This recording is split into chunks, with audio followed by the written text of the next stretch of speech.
दर्शन क्या है? हमारी इंद्रियां तो एक कमरे से बाहर भी नहीं जा सकती, तो इतना बड़ा ब्रह्मांड है। इसीलिए हमारे आचार्यों ने कहा कि हम सत्ता के हर एक स्तर पर देखेंगे। जैसे टेबल को हम आंख से देख रहे हैं, लेकिन टेबल तो परमाणु से बना है। हम लॉजिकली कंक्लूड नहीं करेंगे, हम देखेंगे। एटम के अंदर भी बहुत सारे सब पार्टिकल्स हैं, उसको भी कहा कि हम देखेंगे। तो क्या फिर वो अंतिम है? बोला नहीं, उसके पीछे भी शक्ति है, तो शक्ति को भी कहा कि हम देखेंगे। फिर आई बात की क्या ये अंतिम सत्य है? तो बोले नहीं, शक्ति जो है उसके पीछे भी अधिष्ठान रूप में चैतन्य है। तो स्थूल से लेकर और आत्मा तक को हम देखेंगे। ये हमारी परंपरा है जिसको हम दर्शन कहते हैं। ब्रह्म सत्यम जगन मिथ्या जीवो ब्रह्मैव नापरा, ये वाक्य तो वेद वाक्य नहीं है। कम से कम 50 जगह माया का प्रयोग है वेद में। और मिथ्या का मतलब वो अनुभव जो परिवर्तनशील है। यदि मिथ्या ही होता तो आदि शंकराचार्य जो जीवन भर भारतवर्ष में 3 बार भ्रमण किए, एक एक तीर्थ स्थल को ठीक किए, तो मिथ्या को ठीक करने की क्या जरूरत थी? यदि ब्रह्म ही सब कुछ है तो दुख भी ब्रह्म हुआ, मिथ्या भी ब्रह्म हुआ। E=mc² जब आप बोलते हैं तो energy is mass, mass is energy. अब आप मास को एनर्जी रूप में देख रहे हैं या मास रूप में देख रहे हैं? जो सर्प है वो तो मिथ्या है, वो सर्प आपको काटेगा नहीं। लेकिन ये जिस जगत को आप मिथ्या कह रहे हैं या भ्रम कह रहे हैं या फिर आप इसको प्रतीति कह रहे हैं, यहाँ तो अनुभव में आता है कि हम पानी पीते हैं तो प्यास बुझती है, प्लेन क्रैश होता है तो लोग मरते हैं। यदि आपने स्वप्न में, मान लीजिए आपने भयंकर सांप देख लिया, तो आपको हार्ट अटैक आ सकता है। जब तक हमें रस्सी का ज्ञान नहीं होता तब तक सर्प वास्तविक ही होता है। अभी हम टेबल को टेबल नहीं मानेंगे तो हम बैठेंगे कैसे? तो टेबल को हम टेबल ही मानते हैं, लेकिन जब हम डीपर लेवल पे जाते हैं लगता है ये तो शक्ति का एक रूप है। टेबल को हम शक्ति रूप में देखने लगते हैं, तो शक्ति रूप बदलती है। तो अब आप शक्ति को जानते हैं तो रूप बदल रही, तो आपको क्यों प्रॉब्लम होगी? तभी तो भगवान गीता में अर्जुन को 18 अध्याय में क्या समझाना चाहते कि आप इस भ्रम में न रहें कि आप भीष्म को मारेंगे। नहीं, ये फॉर्म चेंज होगा। तत्वमसि में तत् जीवात्मा को कहा गया है। ओम, तत् और सत ये ब्रह्म के नाम है, जीव के नाम नहीं है। यदि तत् ही जीव होता तो फिर तुम क्या है कि नहीं? वो जो बीज था बौद्ध धर्म का, वो गौड़पादाचार्य से फिर शंकराचार्य जी तक पहुंचा और फिर उन्होंने इसी शून्यवाद पर ब्रह्म को सुपर इम्पोज करके ये अद्वैत बनाया है। वो प्रच्छन्न बौद्ध थे। एक ही चीज है कि शून्य को आप नित्य मानते हैं या क्षणिक मानते हैं। यदि क्षणिक मानते हैं तो आचार्य शंकर उसका खंडन करते हैं, सबका खंडन करते हैं। तो वो कैसे वो प्रच्छन्न बौद्ध हुए? कि पहले अद्वैत की परंपरा थी आदि शंकराचार्य जी के पूरी परंपरा है। तो लगता है कि अद्वैतवाद शंकराचार्य लाए। अद्वैतवाद कभी शंकराचार्य नहीं लाए।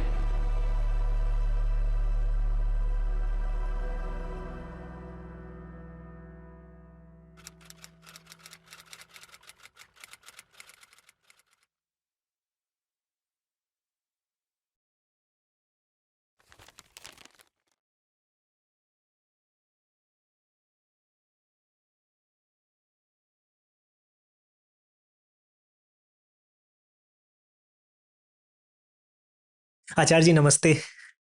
नमस्ते नमस्ते। हम सभी का बहुत सौभाग्य है कि आज हाइपर क्वेस्ट पर हम आपको आमंत्रित कर पाए।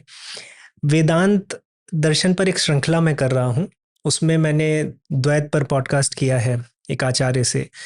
उसके बाद फिर वेदांत तो नहीं कहेंगे लेकिन त्रैतवाद है आर्य समाज का, उस पर मैंने पॉडकास्ट किया है। अद्वैत पर मैं चर्चा अपने चैनल पर करते ही आया हूँ, बहुत ढेर सारी वीडियोस भी बनाई हैं। लेकिन किसी ज्ञानी पुरुष के समक्ष बैठकर मैं चाहता था कि अद्वैत पर चर्चा हो और अद्वैत के विषय को लेकर किस तरह से वो जीवन में प्रभावी हो सकता है, और जो हमें वेदांत में इतने ढेर सारे मत दिखते हैं तो ये क्यों दिखते हैं और कौन सा मत कैसा है, इस पर ही चर्चा इसके माध्यम से दर्शक जान जाएंगे। प्रारंभ इसलिए मैं दर्शन से करता हूँ क्योंकि बहुत से दर्शक होंगे जिनको इतने विशिष्ट विषय में बहुत कठिनाई भी हो सकती है। इसलिए मैं पहले यही पूछ लेता हूँ कि आप के अनुसार दर्शन क्या है, कि अगर कोई व्यक्ति देख रहा हो इस पॉडकास्ट को तो पहले वो समझ जाए कि किस विषय पर चर्चा होने जा रही है। सबसे पहले तो बहुत बहुत धन्यवाद आपको कि आपने मुझे ये अवसर दिया। देखें, दर्शन का सामान्य अर्थ है देखना। तो हमारा जो पूरा चिंतन है, हमारी जो पूरी वैदिक परंपरा है, वो अनुभव पर आधारित है।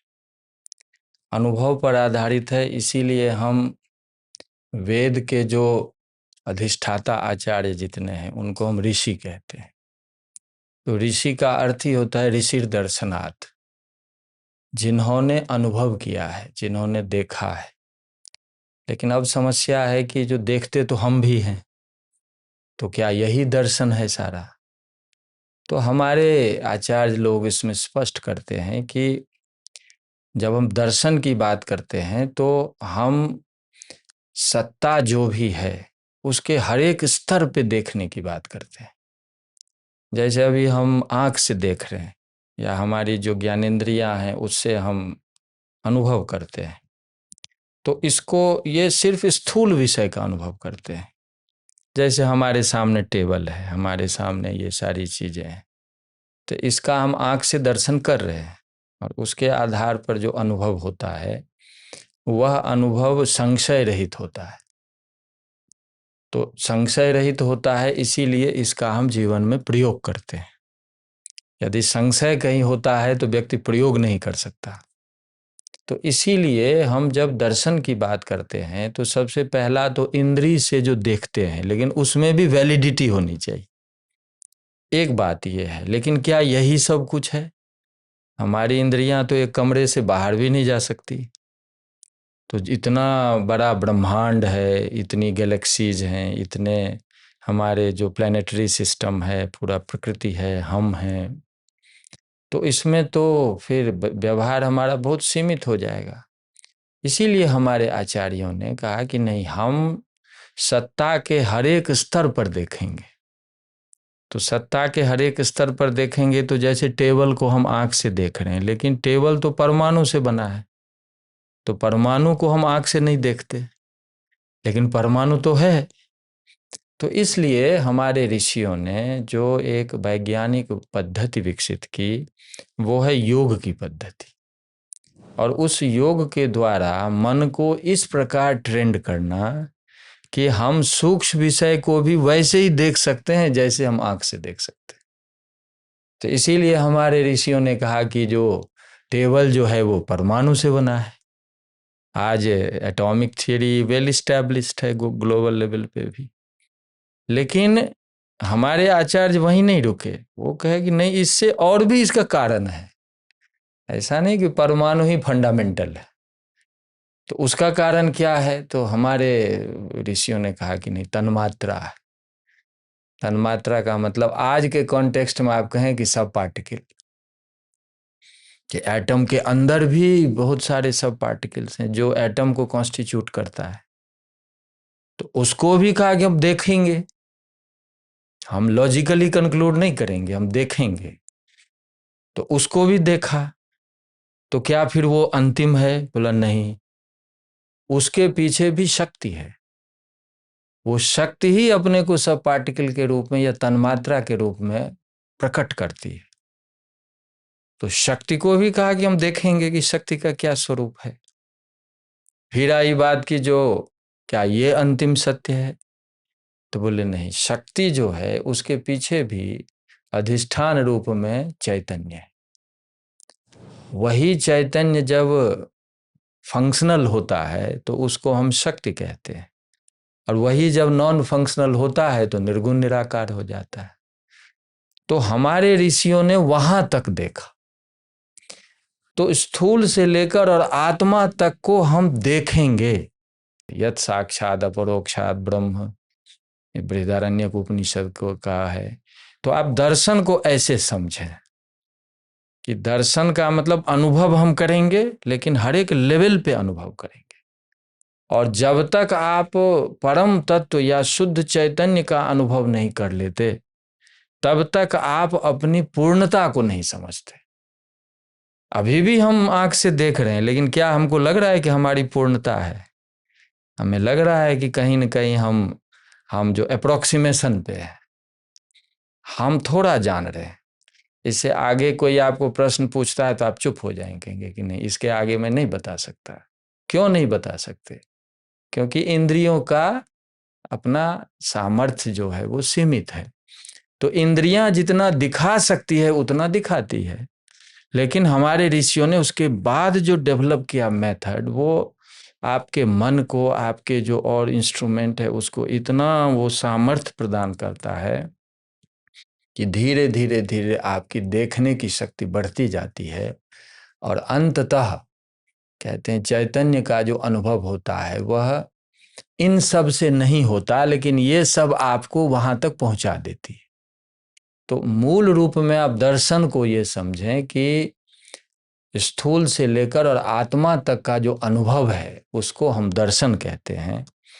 इसीलिए बृहदारण्यक में आप देखेंगे द्वे दृष्टि वेदितव्ये, दो प्रकार का दर्शन है। एक दर्शन है जो इंद्री के द्वारा जो दर्शन होता है, एक दर्शन है जो चैतन्य का स्वयं के द्वारा अनुभव होता है।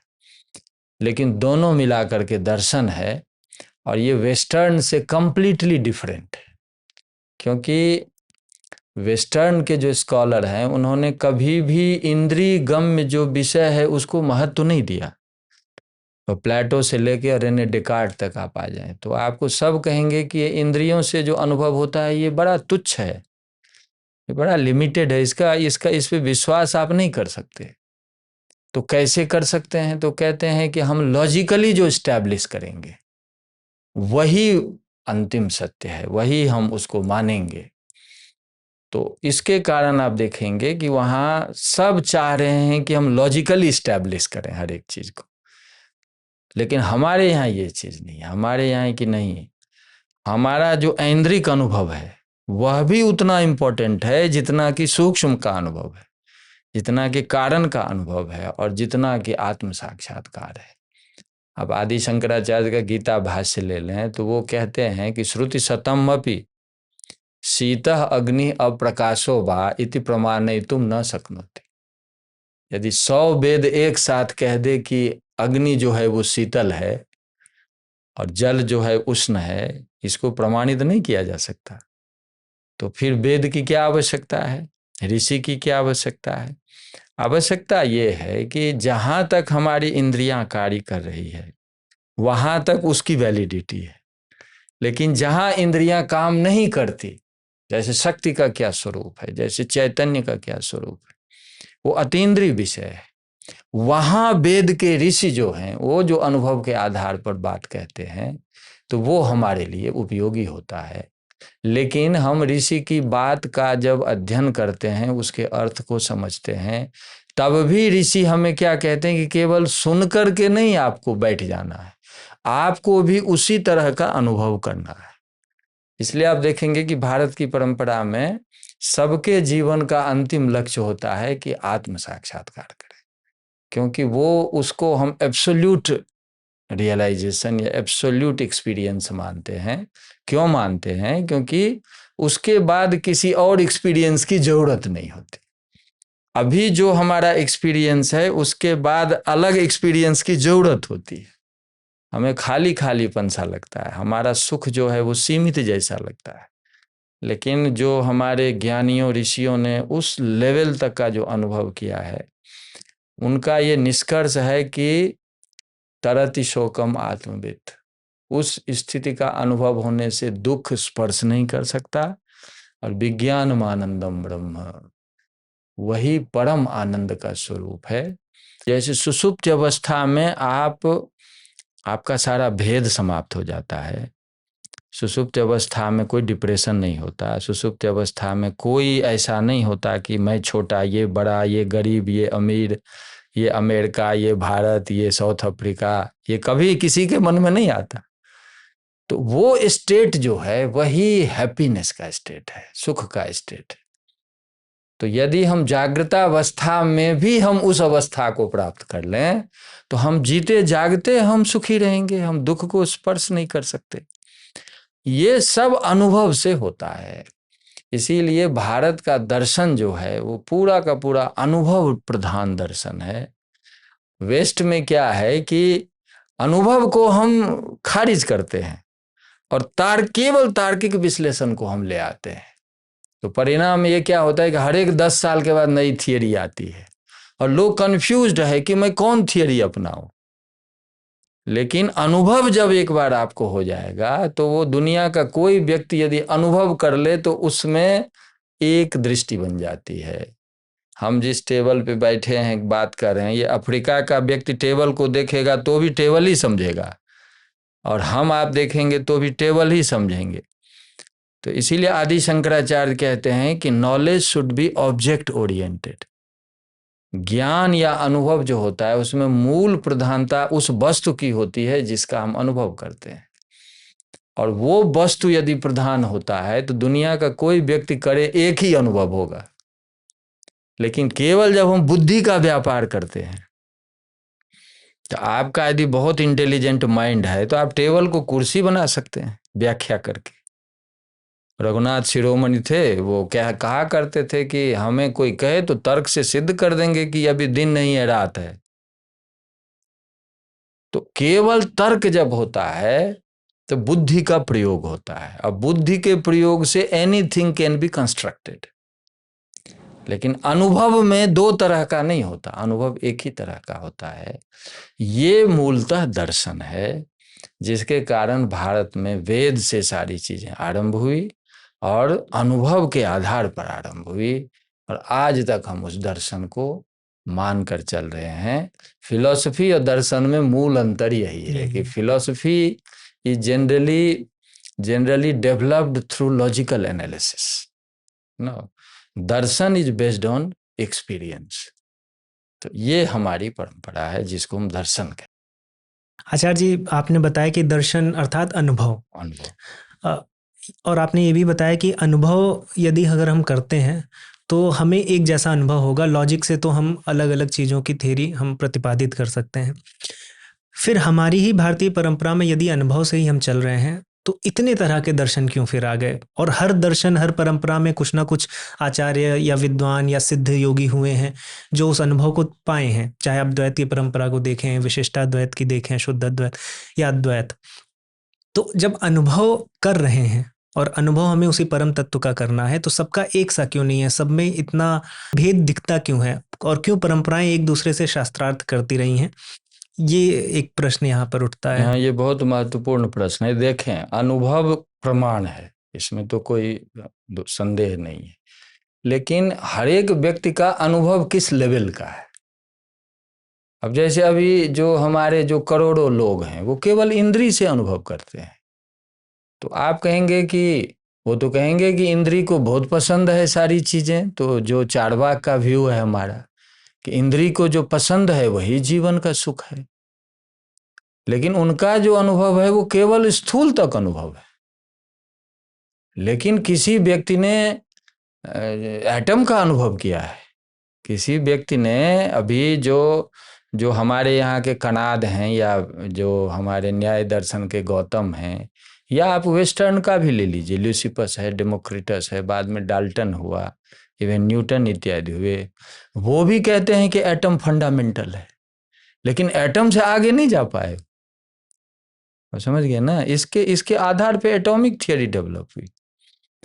तो न्यूटोनियन साइंस पूरा एटम पर आधारित है। वो कहते हैं कि फंडामेंटल एटम है और वो इंडिविजुअल है। यही हमारे कनाद कहते हैं, यही हमारे गौतम ऋषि कहते हैं। तो उनका अनुभव एटम तक गया है, तो एटम को बेस मानकर पूरा दर्शन वो बात कर रहे हैं।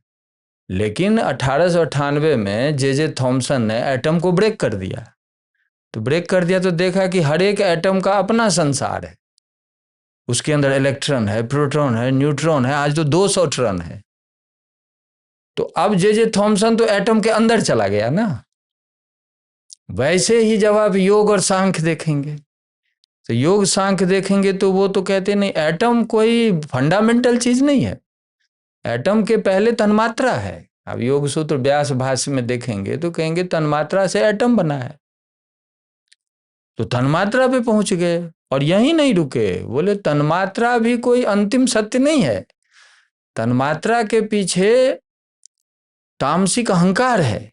तामसिक अहंकार जो है, यानी अहंकार जो है वो भी हम कहते हैं सांख्य योग में कि बुद्धि या चित्त का मैनिफेस्टेशन है, बुद्धि या चित्त प्रकृति का मैनिफेस्टेशन है। तो वो कहाँ पहुंच जाते हैं? कहते नहीं, atoms are not fundamental, fundamentals are two realities. One is consciousness, जिसका नाम वहां पुरुष का है, पुरुष का मतलब मेल नहीं है वहां, पुरुष का मतलब कॉन्शियसनेस, और प्रकृति का मतलब मटेरियल रियलिटी।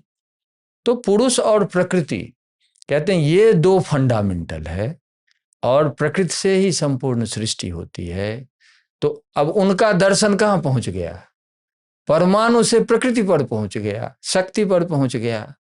लेकिन आप जब उपनिषद पढ़ें, वेद पढ़ें, तो ऋषि ने कहा है कि जो नहीं, ये भी ठीक नहीं है, वो और एक स्टेप आगे चले गए। तब श्वेताश्वतर उपनिषद का 3रा मंत्र पढ़ेंगे तो पहले मंत्र में तो आप देखेंगे कि क्वेश्चन सारे रेज किए गए हैं कि संसार कैसे आया, क्या है, कारण क्या है, किम कारणम ब्रह्म कुतः स्म जाता जानामि केन क्वच संप्रतिष्ठा। ये पूरा क्वेश्चनिंग है। सेकेंड मंत्र जो है उसमें तरह तरह के जो दर्शन है, तरह तरह के दर्शन, मतलब डिफरेंट लेयर्स ऑफ एक्सपीरियंस, काल स्वभाव नीति यदृच्छा इत्यादि देखेंगे कि सब ने अपना अपना व्यू दिया। तो 3रे मंत्र में ऋषि कहते हैं कि वो उससे संतुष्ट नहीं हुए कि यही अल्टीमेट है क्या। तो क्या कहते हैं? ते ध्यान योगानुगता अपश्यन। सबसे बड़ी बात है क्या पूरे वेद में ऋषि कभी ये नहीं कहते हैं कि हमने लॉजिकली कंक्लूड किया है। ते ध्यान योगानुगता अपश्यन, फिर वो योग की पद्धति से धीरे धीरे और सूक्ष्म होते होते, जिसको हम योग में प्रज्ञा कहते हैं, कि पतंजलि भी योग सूत्र में कहते हैं कि ऋतंभरा तत्र प्रज्ञा।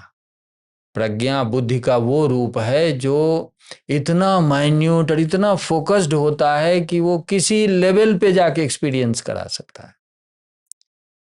तो ऋषि कहते हैं कि ध्यान के उस अवस्था में जाके ते ध्यान योगानुगता अपश्यन, देखा, क्या देखा? देवात्म शक्तिम स्वगुणैर निगूढ़ाम। देखा कि जो शक्ति है ना वह भी उसी देव का रूप है। यानी सांख्य जो प्रकृति और पुरुष को अलग अलग बता रहा है, वेद के ऋषि कहते हैं कि नहीं, दोनों एक ही है, दोनों में कोई भेद ही नहीं है, एक तत्व है, और उसी का उन्होंने अनुभव किया। तो अब आप इससे ये आपको दिखेगा कि चार्वाक हो, न्याय वैशेषिक हो, सांख्य योग हो, वेदांत हो, ये क्यों अलग अलग दर्शन है? क्योंकि उनका एक्सपीरियंस डिफरेंट लेवल पे है। आप ऐसा नहीं कह सकते कि जो कणाद हैं वो आत्मज्ञानी थे। कणाद जो है वो परमाणु तक गए। इसीलिए आप ये न्याय वैशेषिक में देखेंगे कि ईश्वर की सिद्धि वो अनुभव के आधार पे नहीं करते, ईश्वर की सिद्धि अनुमान के आधार पे करते, तर्क से सिद्ध करते हैं। जैसे कोई घड़ा बन रहा है तो घड़ा बनाने वाला एक व्यक्ति चाहिए, उसके सारे इंस्ट्रूमेंट चाहिए, उस आधार पर वह अनुमान करेंगे कि संसार भी एक कार्य है।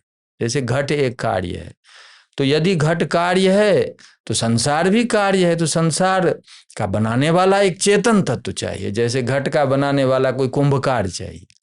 इस आधार पे वो अनुमान करते हैं। लेकिन योग अनुमान नहीं करता। सांख्य तो फिर भी आप कहेंगे अनुमान प्रमाण से करते हैं। योग कहता है कि हम अनुभव करेंगे सीधे कि क्या है ये पुरुष तत्व, क्या है प्राकृतिक तत्व, क्या है। लेकिन वेद के ऋषि कहते हैं एक ही मूल तत्व है। तो एक मूल तत्व है तो प्रकृति पुरुष एक हो जाता है। तो दर्शन जो आप कह रहे हैं ना कि जितने लोग हैं उनका अलग अलग अनुभव क्या है, अलग अलग अनुभव यह है कि वो किस लेयर पे हैं, किस लेवल पे अनुभव कर रहे हैं, उसके आधार पे वो अपना दर्शन प्रकट करते हैं। तो इसमें कोई समस्या नहीं है। आप देखिए कि साइंस के लेयर्स हैं ना, न्यूटोनियन साइंस तो एटॉमिक साइंस है, लेकिन उसके बाद आ गया तो सब पार्टिकल में तो फील्ड आ गया। फील्ड एक है, एटम्स अनकाउंटेबल है। तो इसीलिए जहां भी, और ये साइंस से मैं इसलिए कर रहा हूं क्योंकि यूरोप में पहली बार वो 16th सेंचुरी आया जहां एक्सपीरियंस बेस्ड नॉलेज शुरू हुआ। उससे पहले केवल इमेजिनेशन है, केवल लॉजिकल कंक्लूजन है। गैलीलियन साइंस जो शुरू हुआ, न्यूटोनियन साइंस शुरू हुआ, वो पहला पॉइंट है जहां वो उन्होंने कहा कि हम अनुभव पे ही बात करेंगे। हम किसी तर्क की बात नहीं मानते, हम अनुभव जो होगा वही मानेंगे। बस इतना है कि उनका अनुभव लैब के थ्रू आगे बढ़ा, हमारा अनुभव जो है वो यौगिक मेथड के थ्रू आगे बढ़ा। तो दर्शन जो अपना आप जितने आचार्यों का अलग अलग चिंतन है वो इसलिए है क्योंकि उनका किस लेवल पे एक्सपीरियंस ये है। वेद को इसीलिए अंतिम प्रमाण हम मानते हैं क्योंकि वेद के बाद किसी ने एक्सपीरियंस ऐसा नहीं बताया जो उससे आगे का हो। आचार्य जी, जैसे आपने बताया कि वेद बहुत ढेर सारे ऋषियों ने जो उनके मंत्रों को उन्होंने दृष्टि किया तो उसके बाद उसका संकलन है। फिर इसमें चूंकि मैं भी कई पॉडकास्ट कर चुका हूँ इन विषयों पर, तो जो आलोचक होते हैं, विशेषकर अद्वैत के जो आलोचक होते हैं, वो ये कहते हैं कि ब्रह्म सत्यम जगन मिथ्या जीवो ब्रह्मैव नापरः। ये वाक्य तो वेद वाक्य नहीं है। दूसरा, अगर आपको ये कहीं और भी मिल जाता है तो जगत को मिथ्या कहीं नहीं कहा गया वेद में, तो ये क्यों मिथ्यावाद या मायावाद को आदि शंकराचार्य लेकर आए, जो कि हमारी परंपरा नहीं थी। तो ये वाक्य नहीं मिलता है वेद में, ऐसा प्रश्न उठाया जाता है कि ये जगत मिथ्या एकदम है। भ्रामक वाक्य है। वो ये ऐसे वाक्य वही लोग बोलते हैं या तो उन्होंने वेद पढ़ा नहीं या फिर वो वेद के किसी स्टेटमेंट को मिस इंटरप्रेट कर रहे हैं। देखें, सबसे पहले तो माया शब्द जो है ना, ये सबसे पहले ऋग्वेद में ही आया है। कम से कम 50 जगह माया का प्रयोग है वेद में, और फिर वेद के जितने और साहित्य हैं सब में माया है। तो सबसे पहले तो आदि शंकराचार्य ने ऐसा कोई शब्द ही नहीं लिया जो वेद में न हो, पहली बात, क्योंकि वो श्रुति को आधार बना के चल रहे, जीवन भर वही चले। और उनका एक ही सोचना था कि आप वेद को यदि समझेंगे तभी आपका जीवन जो है वो परम सुख में रहेगा। तो माया तो इंद्रो माया अभी पुरुरूप ईयते, ये तो ऋग्वेद का वाक्य है। तो इसीलिए शंकराचार्य का माया शब्द नहीं है। सबसे पहले ये भ्रम हटा लेना चाहिए। तो उन्होंने माया शब्द वेद से लिया।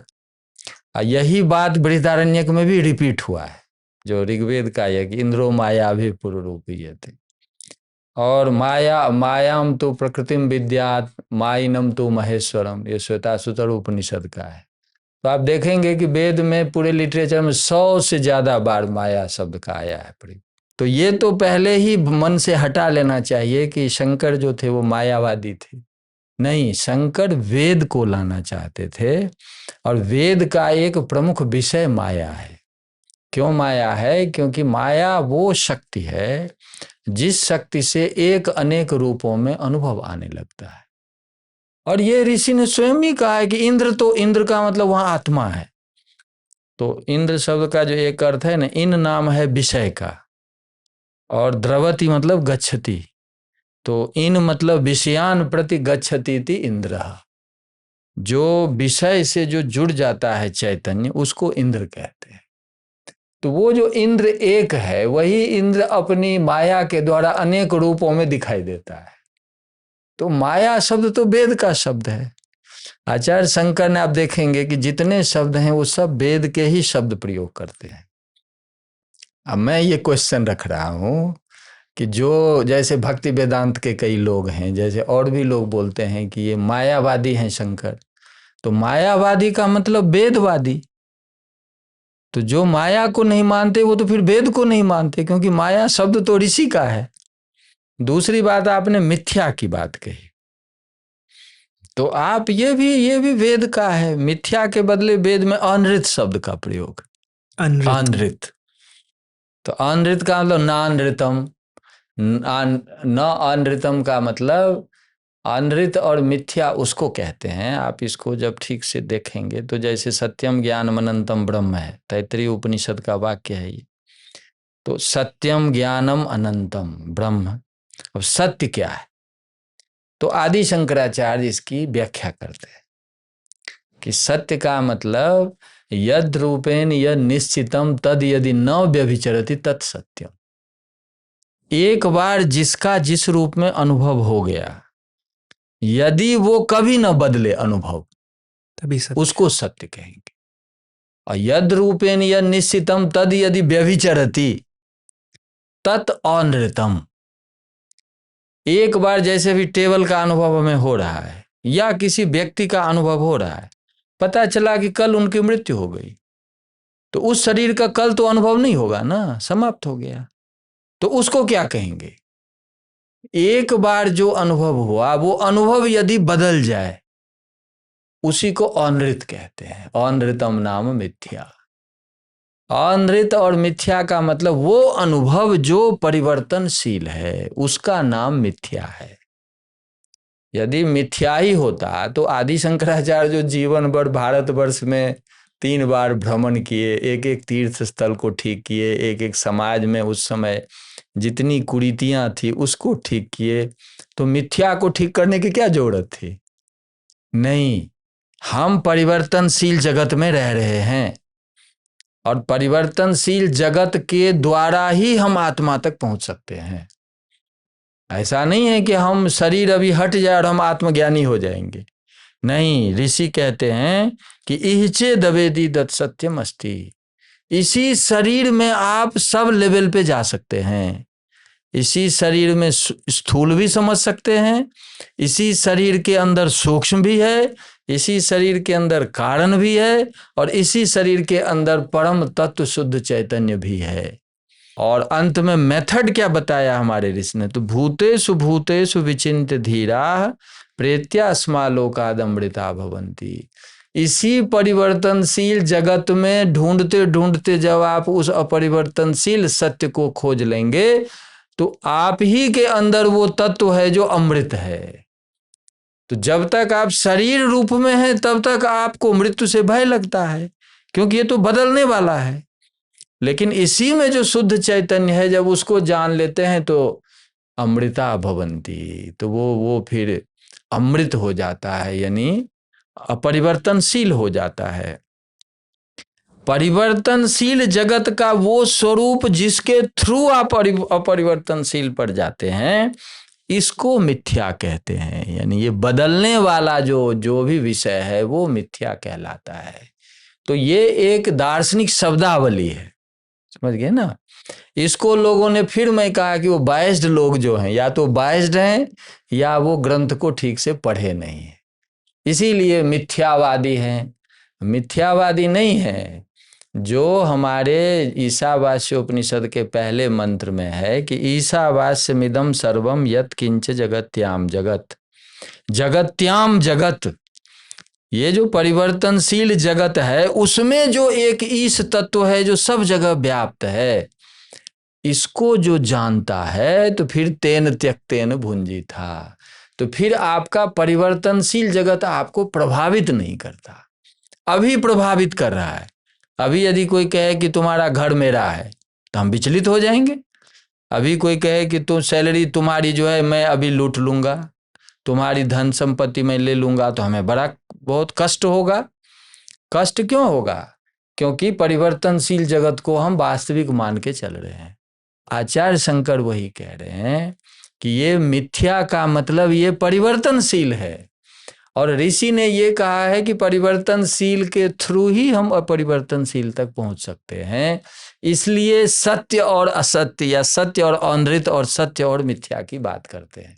तो आप 2 शब्दों में इसको समझ लें कि अपरिवर्तनशील सत्य ब्रह्म तत्व और परिवर्तनशील जगत जो संसार का क्या अर्थ है? संसरतीति संसार है, जो बदल रहा है। जगत का क्या मतलब है? गच्छतीति जगत।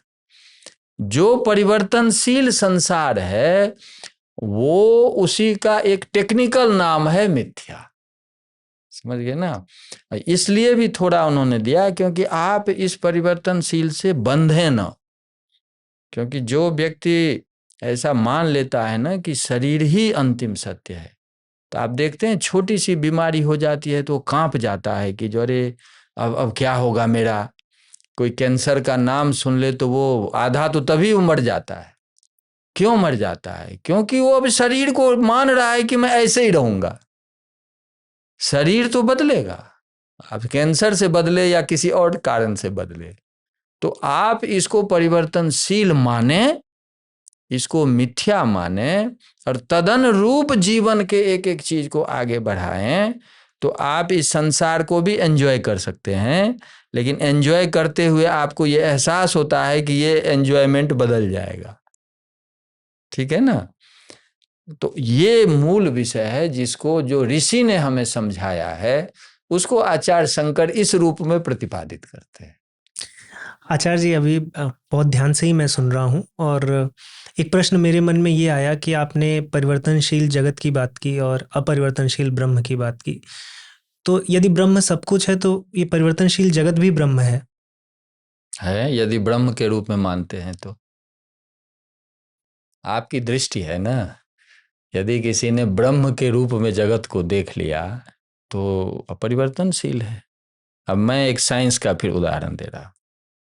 अब साइंस का तो ऑलमोस्ट ये कंक्लूजन है कि is equal to M C square जब आप बोलते हैं तो energy is mass, mass is energy. अब आप मास को एनर्जी रूप में देख रहे हैं या मास रूप में देख रहे हैं? हम इस टेबल को जो देख रहे हैं, हम टेबल को शक्ति रूप में भी देख सकते हैं। तो शक्ति तो न उत्पन्न होती है न नष्ट होती है। यह भी साइंस ने प्रूव किया हुआ है कि कंजर्वेशन थियरी ऑफ एनर्जी, कि शक्ति न तो उत्पन्न होती है न नष्ट होती है, तो शक्ति रूप बदलती है। तो अब आप शक्ति को जानते हैं तो रूप बदल रही तो आपको क्यों प्रॉब्लम होगी? आप सारे रूप को वेलकम करेंगे। हमारा शरीर अभी है, कल ये दूसरे रूप में आ जाएगा, परसों तीसरे रूप में आ जाएगा। तभी तो भगवान गीता में अर्जुन को 18 अध्याय में क्या समझाना चाहते हैं कि आप इस भ्रम में न रहें कि आप भीष्म को मारेंगे, आप इस भ्रम में न रहें कि आप द्रोण को मारेंगे। नहीं, ये फॉर्म चेंज होगा। न किसी को नायम हंति न हन्यते, न कोई मारता है और न कोई मरता है। क्यों? क्योंकि एसेंस रूप में हर एक व्यक्ति शक्ति और चेतना है, और शक्ति और चेतना की न तो उत्पत्ति होती है न नष्ट होता है। तो कौन मारेगा?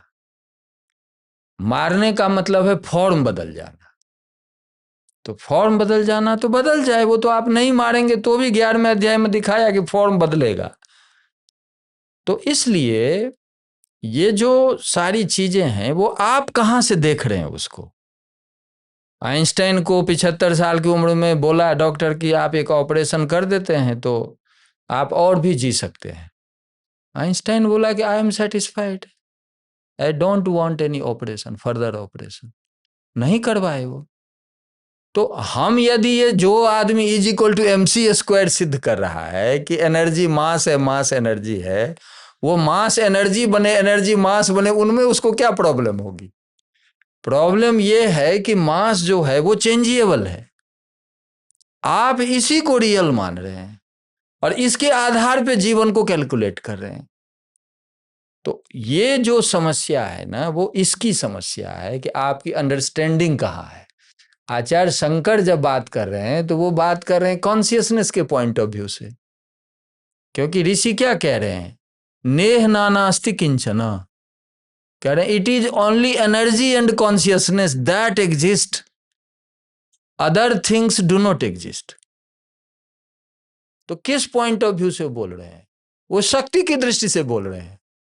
अजाम एकाम लोहित शुक्ल कृष्णा बहवी प्रजा सृजमाना स्वरूपा। एक ही शक्ति है जो अनेक रूपों में है, और अनेक रूपों में रहते हुए भी शक्ति एक ही है।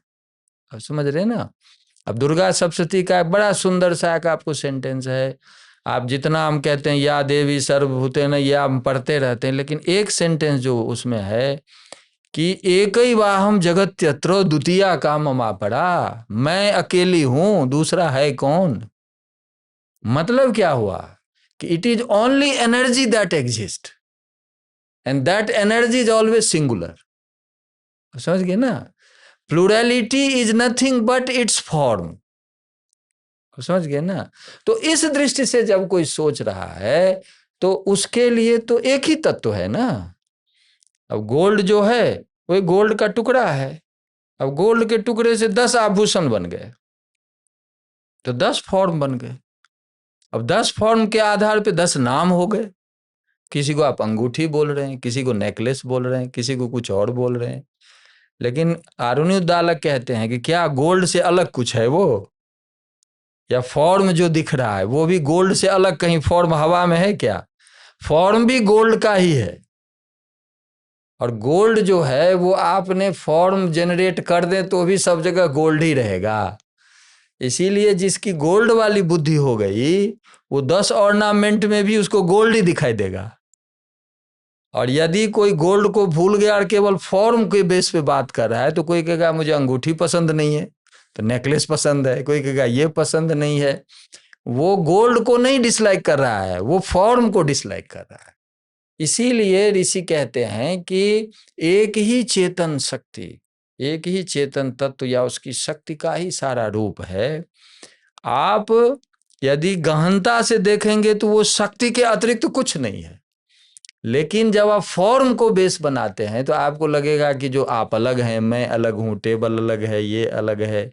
ऋषि कहते हैं कि केवल एसेंस जो है वही मूल में है, और फॉर्म भी है जो उसका, उससे अलग कुछ नहीं है। इस दृष्टि से जो ऋषि कहते हैं बहुश्याम प्रजाएय, one becomes many and manyness is nothing but different forms, essence remains the same everywhere.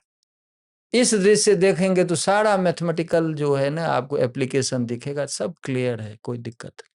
आचार्य जी, इसमें एक मेरे मन में भी ये प्रश्न आ रहा है और आलोचकों ने भी इस पर प्रश्न उठाया है कि जैसे कि यदि सब कुछ ब्रह्म है, और ब्रह्म तो अगर आप उपनिषद या वेदों में भी जाएंगे तो सच्चिदानंद है, तो ब्रह्म फिर ये परिवर्तनशील जगत बनाता ही क्यों है? या फिर अगर बनाता है तो जो दुख होता है, क्या दुख भी ब्रह्म है? मतलब ये प्रश्न उठता है, यदि ब्रह्म ही सब कुछ है तो दुख भी ब्रह्म हुआ, मिथ्या भी ब्रह्म हुआ, माया भी ब्रह्म है। तो ये विरोधाभासी गुण हैं कि जो आनंदमयी है वो कैसे फिर दुखमयी भी प्रतीत हो रहा है। तो एक ये प्रश्न भी आता है। नहीं, ये बिल्कुल ये है। और देखें, जो अभी है जगत, इसको तो कोई डिनाई नहीं कर सकता, लेकिन इस जगत में कौन ऐसी परिस्थिति है जो हम केवल सुखी रह सकते हैं, और कौन वो परिस्थिति है जिसमें हम दुखी हो जाते हैं। तो ऋषि तो स्पष्ट कहते हैं कि आप पुरुष सूक्त ले लें तो भी पुरुष एवेदम सर्वम यद भूतम यच्च भव्यम, सब कुछ चैतन्य है, ये पुरुष सूक्त का निष्कर्ष। और नासदी सूक्त देखेंगे तो तब भी आपको न दिन था न रात थी, न जो सत था न असत था, एक ही देते हैं, आनी दबातम स्वधया तदेकम, अपनी धारणात्मिका स्थिति से युक्त एक तत्व था। ये वेद का एक उस समय की स्थिति है जिस समय अनेक नहीं था।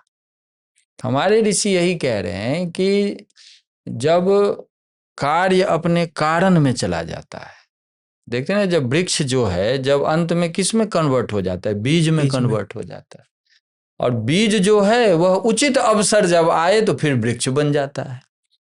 तो या तो कार्य रूप में रहेगा या फिर कारण रूप में जाएगा। तो मूल कारण रूप में जब अपने यहाँ आ जाता है, ये एक डायनामिक प्रोसेस है, समझ गए ना। इसको मॉडर्न साइंस ने कहा है कि इट्स डायनामिक प्रोसेस, कि उसका वो स्वभाव है। स्वभाव है तो श्वेताश्वतर उपनिषद में कहा है ना कि एको ही देव सर्वभूतेषु गूढ़ सर्वव्यापी सर्वभूतांतरात्मा परास्य शक्ति विविधे श्रूयते स्वाभाविकी ज्ञान बल क्रिया च। हमारे दो तरह के एक्ट होते हैं। एक एक्ट होता है जो नेचुरल होता है, जो नेचुरल एक्ट होता है ना, उसमें डूअरशिप नहीं होता, कर्तृत्व नहीं होता। और दूसरा होता है कि हम बुद्धि से सोच कर करते हैं, तो उसमें डूअरशिप हो जाता है। कहते हैं एक से अनेक रूप में प्रतीत होना और अनेक में रहते हुए भी एक में रहना, ये उसका स्वभाव है, समझे ना। इसीलिए श्वेताश्वतर में वर्ड यूज किया, स्वाभाविकी ज्ञान बल क्रिया चो, स्वभाव है इसका।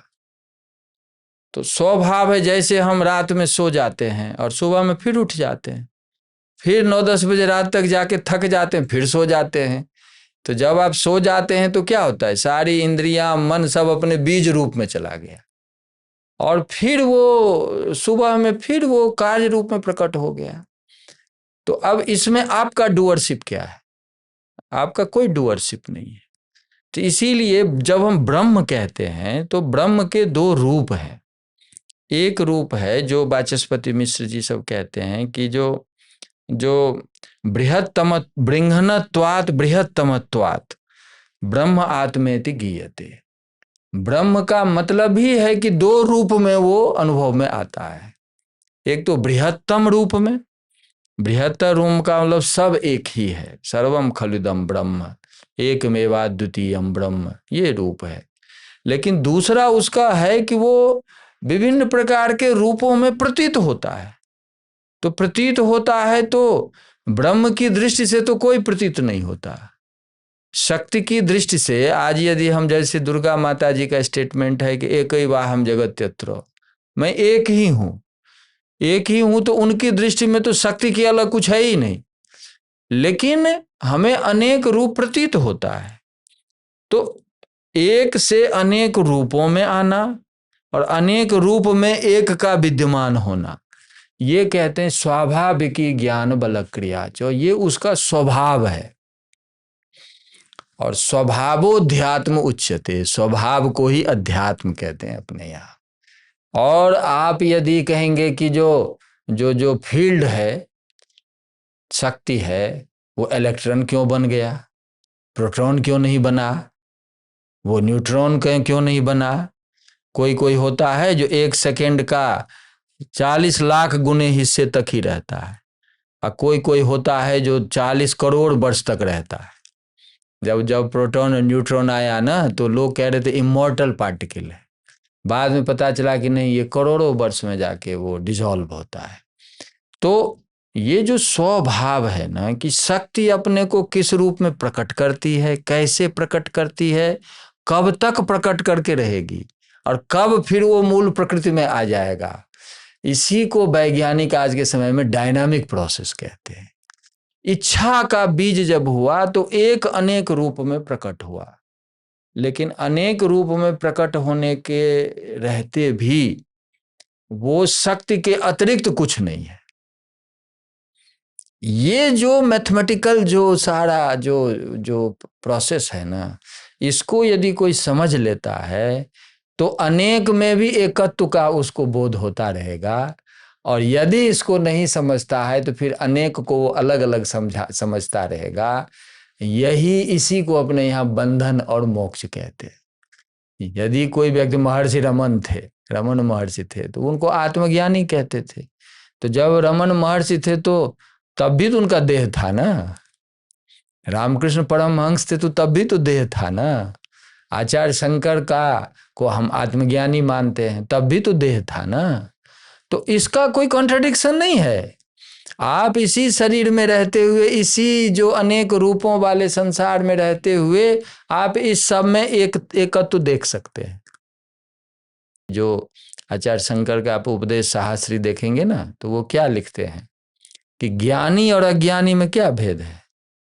तो जो ज्ञानी है, जो आत्मवित है, सुषुप्तवत जागृत यो न पश्यति, वो कहते हैं कि वो व्यक्ति, अभी हम जगे हुए हैं सारे, तो हमें सब अलग अलग दिख रहा है, हम व्यवहार उसके अकॉर्डिंग करते हैं। लेकिन जो आत्मवेत्ता होता है, वो कहता है जो जागते हुए भी वो सोए हुए के समान रहता है। सोए हुए के समान, जैसे सुषुप्त अवस्था में भेद रहित स्थिति होती है, वैसे ही वो व्यवहार में भी वो सब कुछ करता हुआ भी भेद रहित स्थिति में रहता है। द्वयम च पश्यन् न पिचाद्वयत्वतः, अनेक लोगों को, अनेक विषयों को देखता हुआ भी वो एक को ही देखता है। और तथापि कुर्बन नपि निष्क्रियश्च यः, और सब कुछ करता हुआ भी वो कुछ नहीं करता है। क्यों नहीं करता? क्योंकि जो सर्वव्यापक सत्ता है ना, उसमें कोई कार्य नहीं होता। ठीक है ना। जो एक गीता में भगवान कहते हैं ना कि यस्त्वात्मरतिरेव स्यात्, जो आत्मा में रत है, आत्मतृप्तश्च मानवः, आत्मा में ही वो तृप्त है। तृप्त का मतलब आनंद में टिका हुआ है। आनंद में क्यों टिका हुआ है? क्योंकि आनंद का वो मूल स्रोत है। बाकी जो आनंद है वो इंद्रियों से आता है, तो वो सीमित हो जाता है।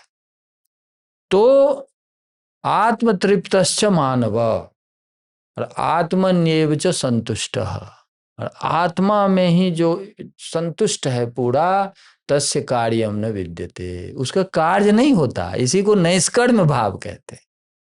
संसार को अलग मानकर जब आप कार्य करते हैं तो कर्तृत्व भाव होता है, और जब आप उस एक व्यापक तत्व में स्थित हो जाते हैं तो नैष्कर्म्य भाव होता है।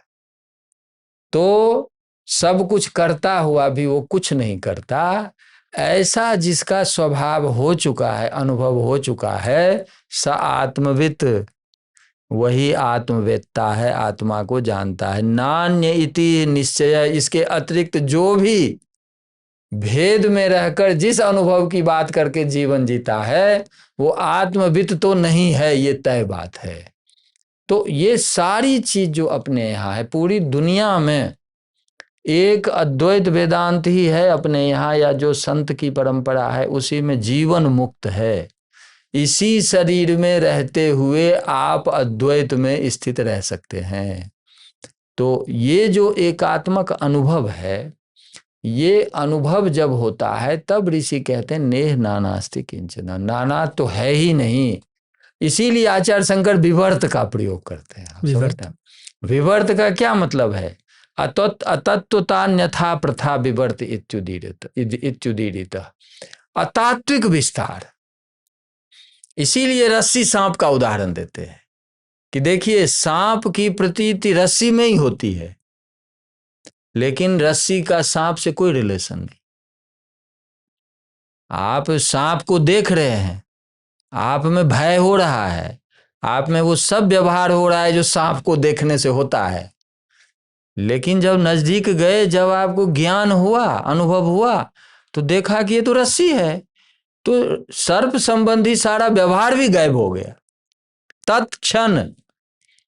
ऐसे ही हमें प्रतीत हो रही है कि ये अनेकात्मक जगत है, ये नाना रूप में संसार है, लेकिन जब हमें उस एकात्म तत्व का बोध होता है तो ये संसार क्या हो जाता है? एकात्ममय हो जाता है। एकात्ममय जब होता है तो नाना रूप डिसअपियर हो जाता है। तो डिसअपियर हो जाता है तो इसी को कहते हैं नेह नानास्ति किंचना। लेकिन इसका मतलब ये नहीं है कि हम व्यवहार में हम भूल जाते हैं सब कुछ। एक आत्मज्ञानी व्यक्ति जो है वो भी व्यवहार वैसा करता है जिस व्यवहार से लोक कल्याण हो, जिस व्यवहार से सब अच्छा हो। तो इस चीज को समझना यही अद्वैत की दृष्टि है। Despite plurality there is singularity. तो now there are two layers, experience of plurality and experience of singularity. तो आप ई पे ध्यान टिका हुआ है या एम पे ध्यान टिका हुआ है, यही बंधन और मोक्ष का मूल कारण है। तो ऐसे हमारे लोग इसको करते हैं, और निश्चित रूप में वर्णन किया है कि एक में ही इच्छा होती है तो अनेक होता है, लेकिन एक में जो इच्छा होती है अनेक होता है। वो जहाँ से इच्छा शुरू होती है वहाँ से कार्य शुरू होता है। तो कार्य जहाँ से भी आता है वहाँ बहुत्व आ जाता है, लेकिन बहुत्व होते हुए भी वो एकत्व कभी लूज नहीं करता। इस रूप में जानना ही अध्यात्म है, और इस रूप में जानना ही अद्वैत है। ये मूल विषय है। आचार्य जी, दो प्रश्न मेरे मन में आ रहे हैं। एक तो जो आपने बताया कि ब्रह्म का स्वभाव है कि एक से अनेक होना, तो हमारे ग्रंथ या जो ऋषियों की दृष्टि है वो स्वभाव ही मानते हैं। उसके पीछे का क्या कारण है वो हमें नहीं पता है कि एक से अनेक क्यों होता है। वो पता चलेगा जब आप उस लेवल पे अनुभव करेंगे, तब आपको फिर वो बोलने की स्थिति नहीं रहती है। जितना बोलने की स्थिति है उतना ऋषि बोल चुके हैं।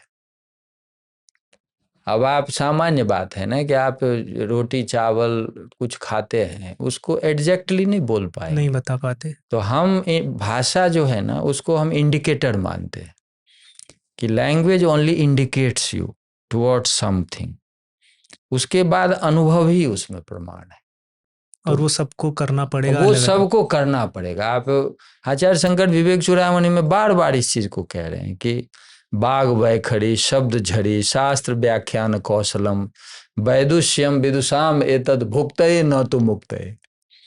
कहता बहुत बड़ी बड़ी बात कर रहे हैं आप, सब शास्त्र पे घंटों व्याख्यान दे रहे हैं, लेकिन आपको यदि अनुभव नहीं हुआ ना तो फिर आपका व्यवहार तदनुरूप नहीं हो पाएगा। और इसके उदाहरण कई वो देते हैं कि जैसे किसी को बुखार हो गया, किसी को बुखार हो गया तो आप औषधि औषधि औषधि रटते रटते आपका बुखार नहीं जाएगा, आपको मेडिसिन लेना पड़ेगा। तो मेडिसिन लेने का मतलब जब मेडिसिन ना लें और ले लें और औषधि ना शब्द ना बोलें तो भी काम चलेगा। इसीलिए आपको अनुभव करना जरूरी है। अनुभव नहीं करेंगे तो केवल भाषा से उसका मूल स्वरूप आपको नहीं समझ में आएगा। इसीलिए ऋषि ने हमें जो भी सीमित शब्द है, हमें ऋषि ये भी कह रहे हैं कि यद वाचा न अभ्युदितम येन वाग अभ्युद्यते तदेव ब्रह्म त्वं विद्धि नेदम यदि तुम उपासते। कहते हैं भाषा से उसको नहीं बताया जा सकता, फिर भी हम भाषा से बता रहे हैं। आप समझ रहे हैं ना क्यों बता रहे हैं? क्योंकि भाषा आपको इंडिकेट करता है। हम हमेशा जेएनयू के बारे में बोलते हैं बच्चों को कि जेएनयू के बाहर एक प्लेट लगा हुआ है जिसमें लिखा हुआ है जवाहरलाल नेहरू यूनिवर्सिटी। उतना पढ़ने से जेएनयू समझ में आ जाएगा क्या? नहीं, वो जवाहरलाल नेहरू यूनिवर्सिटी इंडिकेट कर रहा है कि गो इनसाइड एंड एक्सपीरियंस। जब आप एक जेएनयू एक बार घूम लेंगे तो आपको किसी वो इंडिकेटर को पढ़ने की जरूरत नहीं है। तो ऐसे ही ऋषि हमें कह रहे हैं कि देखो वो सत्य स्वरूप है, वो चैतन्य स्वरूप है, वो आनंद स्वरूप है, वो अनंत स्वरूप है, वो अद्वैत स्वरूप है। अब ये लैंग्वेज बोल रहे हैं लेकिन वो ये भी कह रहे हैं कि लैंग्वेज उसको एग्जैक्टली नहीं बता सकता। तो अपने यहाँ निष्कर्ष ये है कि फिर हम क्यों शास्त्र पढ़ते हैं? ये विषय आ गया कि शंकराचार्य तो स्पष्ट कहते हैं कि अविद्यावद विषयानि शास्त्राणि, शास्त्र भी अविद्या रूप है, तो फिर शास्त्र क्यों पढ़ें? कहते नहीं, अविद्या के 3 रूप हैं, सत्व रूप है, रजस रूप है, तमस रूप है। शास्त्र जो होता है उसका सात्विक रूप है। और समस्या किससे है? राजसिक और तामसिक रूप से है। वही आपको भेद दिखाता है, वही आपको भेद से अटैच कर देता है। लेकिन जब आपका सत्व भाव होता है तो वो आपको मूल सत्य तक ले जाता है। तो मूल सत्य तक ले जाने के लिए जो सत्व रूप शास्त्र है उसका जब हम अध्ययन करते हैं तो क्या हो जाता है? अज्ञान की निवृत्ति होती है। ये जो चीज है इसको शास्त्र को भी इस दृष्टि से देखना चाहिए। और शास्त्र का क्या रोल है उस अनुभव तक जाने में, और अंततः भाषा का क्या रोल है। तो इस तरह से जब हम समझते हैं तो हमारे यहाँ, फिर मैं पहले आपके प्रश्न पे आऊंगा कि अंत में मूल क्या है? अनुभव। बाकी जितने हैं वो सब इंडिकेटर हैं। और अनुभव आपका जैसे जैसे डीपर लेवल पे जाएगा वैसे वैसे आपकी दृष्टि बदलती जाएगी। जैसे जैसे आपका ये डीपर नॉलेज होता है ना वैसे वैसे एक्सपीरियंस, आपका व्यवहार बदलता जाता है। तो इसलिए उस स्वभाव को समझना, कम से कम प्रतिदिन जब हम डीप स्लीप स्टेट में होते हैं उस समय जैसे हम भेद राहित्य की स्थिति में होते हैं, उस समय जैसे हम दुख से रहित हो जाते हैं, उस समय जैसे हम ऊंच नीच, छोटा बड़ा, अमीर गरीब से परे चले जाते हैं, और इन सब से परे चले जाते हैं इसीलिए पूर्ण सुखी रहते हैं। वैसे ही जागृतावस्था में जब उसको जान लेता है व्यक्ति तो इन सब भेदों से वो परे स्थिति में रहता है, और परे स्थिति में रहता है इसीलिए परमानंद की स्थिति में रहता है।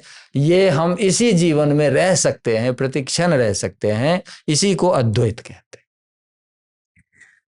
आचार्य जी, हम अनुभव पर बहुत जोर दे रहे हैं। बिल्कुल। अनुभव को लेकर ही कुछ लोग खंडन भी करते हैं। जैसे अभी हमने विवर्तवाद की बात की कि आदि शंकराचार्य जी ने विवर्तवाद का कॉन्सेप्ट दिया कि ब्रह्म तो ब्रह्म ही है, बस प्रतीति जगत में होती है, वो भी ब्रह्म ही है। और इसके लिए वो रज्जु और सर्प का उदाहरण देते हैं। तो इसमें जो आलोचक होते हैं वो ये कहते हैं कि जो सर्प है वो तो मिथ्या है, वो सर्प आपको काटेगा नहीं। वो आपके अनुभव में हो सकता है कि आप जब तक ज्ञान तक नहीं पहुंच रहे हैं तब तक सर्प माने वो रस्सी ही है, वो सर्प काटता नहीं है। लेकिन ये जिस जगत को आप मिथ्या कह रहे हैं या भ्रम कह रहे हैं या फिर आप इसको प्रतीति कह रहे हैं, यहाँ तो अनुभव में आता है कि हम पानी पीते हैं तो प्यास बुझती है, प्लेन क्रैश होता है तो लोग मरते हैं, आतंकवादी पहलगाम में अटैक करते हैं तो लोग मरते हैं। हम इसको भ्रम या प्रतीति नहीं कह सकते, जैसे सर्प को हम कह देते हैं। तो इसको भी लेकर वो कहते हैं कि जगत इस तरह का नहीं है जिस तरह ये रज्जु सर्प से उदाहरण दिया जाता है। लेकिन उनको भी अनुभव में आता है, ऐसा आता है कि यदि आपने स्वप्न में, मान लीजिए आपने भयंकर सांप देख लिया, तो आपको हार्ट अटैक आ सकता है। आप यदि अचानक देखा ना कि बहुत भारी सांप है और आप यदि पेशेंट हैं, तो आपका उस समय कुछ भी हो सकता है। इसलिए ये कहना बिल्कुल गलत है कि वो प्रभाव नहीं डालता, वो पूरा प्रभाव डालता है और तब तक प्रभाव डालता है। वो सांप का काटना एक विषय है, लेकिन सांप का जो प्रभाव आपके व्यक्तित्व पे पड़ता है वह एक विषय है। इसीलिए आचार्य शंकर ब्रह्मसूत्र भाष्य में ये इसका उल्लेख करते हैं कि जब तक हमें रस्सी का ज्ञान नहीं होता तब तक सर्प वास्तविक ही होता है, वास्तविक होता है। इसीलिए सर्प संबंधी सारे प्रभाव आपके व्यक्तित्व पे पड़ता है। और यदि आपने वेरीफाई नहीं किया उस नॉलेज को, तो वो भय में ही जीवन भर रहेंगे कि अरे उस समय इतना बड़ा सांप देखा था, बच गया, मेरा पैर पड़ते पड़ते रह गया, नहीं तो काट लेता। आपको क्या पता कि रस्सी है? आपकी दृष्टि में तो सांप है। तो सांप का जो भी आपका पैर स्पर्श नहीं किया, पैर स्पर्श करता तो फिर वैलिडिटी आ जाती नॉलेज की, तब लग जाता कि ये रस्सी नहीं है, तो डर भी चला जाता। लेकिन जब तक पैर वहां गया है और जब तक आपको ये नहीं पता चला कि ये रस्सी है, तब तक सर्प वो सारा काम करेगा जो होना चाहिए।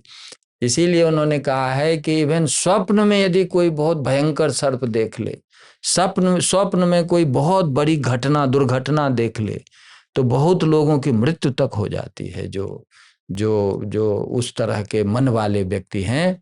इसीलिए, जबकि स्वप्न तो मिथ्या है। आप जैसी जागृत अवस्था में आते हैं तो लगता है कि ये तो सब झूठ था, लेकिन बहुत सारी मृत्यु स्वप्न में इसके कारण भी होती है। तो ऐसे बहुत उदाहरण मिलते हैं। बहुत को आप देखेंगे कि रात में सोए ही रह गए। क्यों सोए रह गए? उसके बहुत सारे फैक्टर्स होते हैं। तो इसलिए ऐसा नहीं है कि वो प्रभाव नहीं डालता। आचार्य शंकर स्पष्ट कहते हैं, जो उनका ग्रंथ नहीं पढ़ते वो इस तरह की बात करते हैं।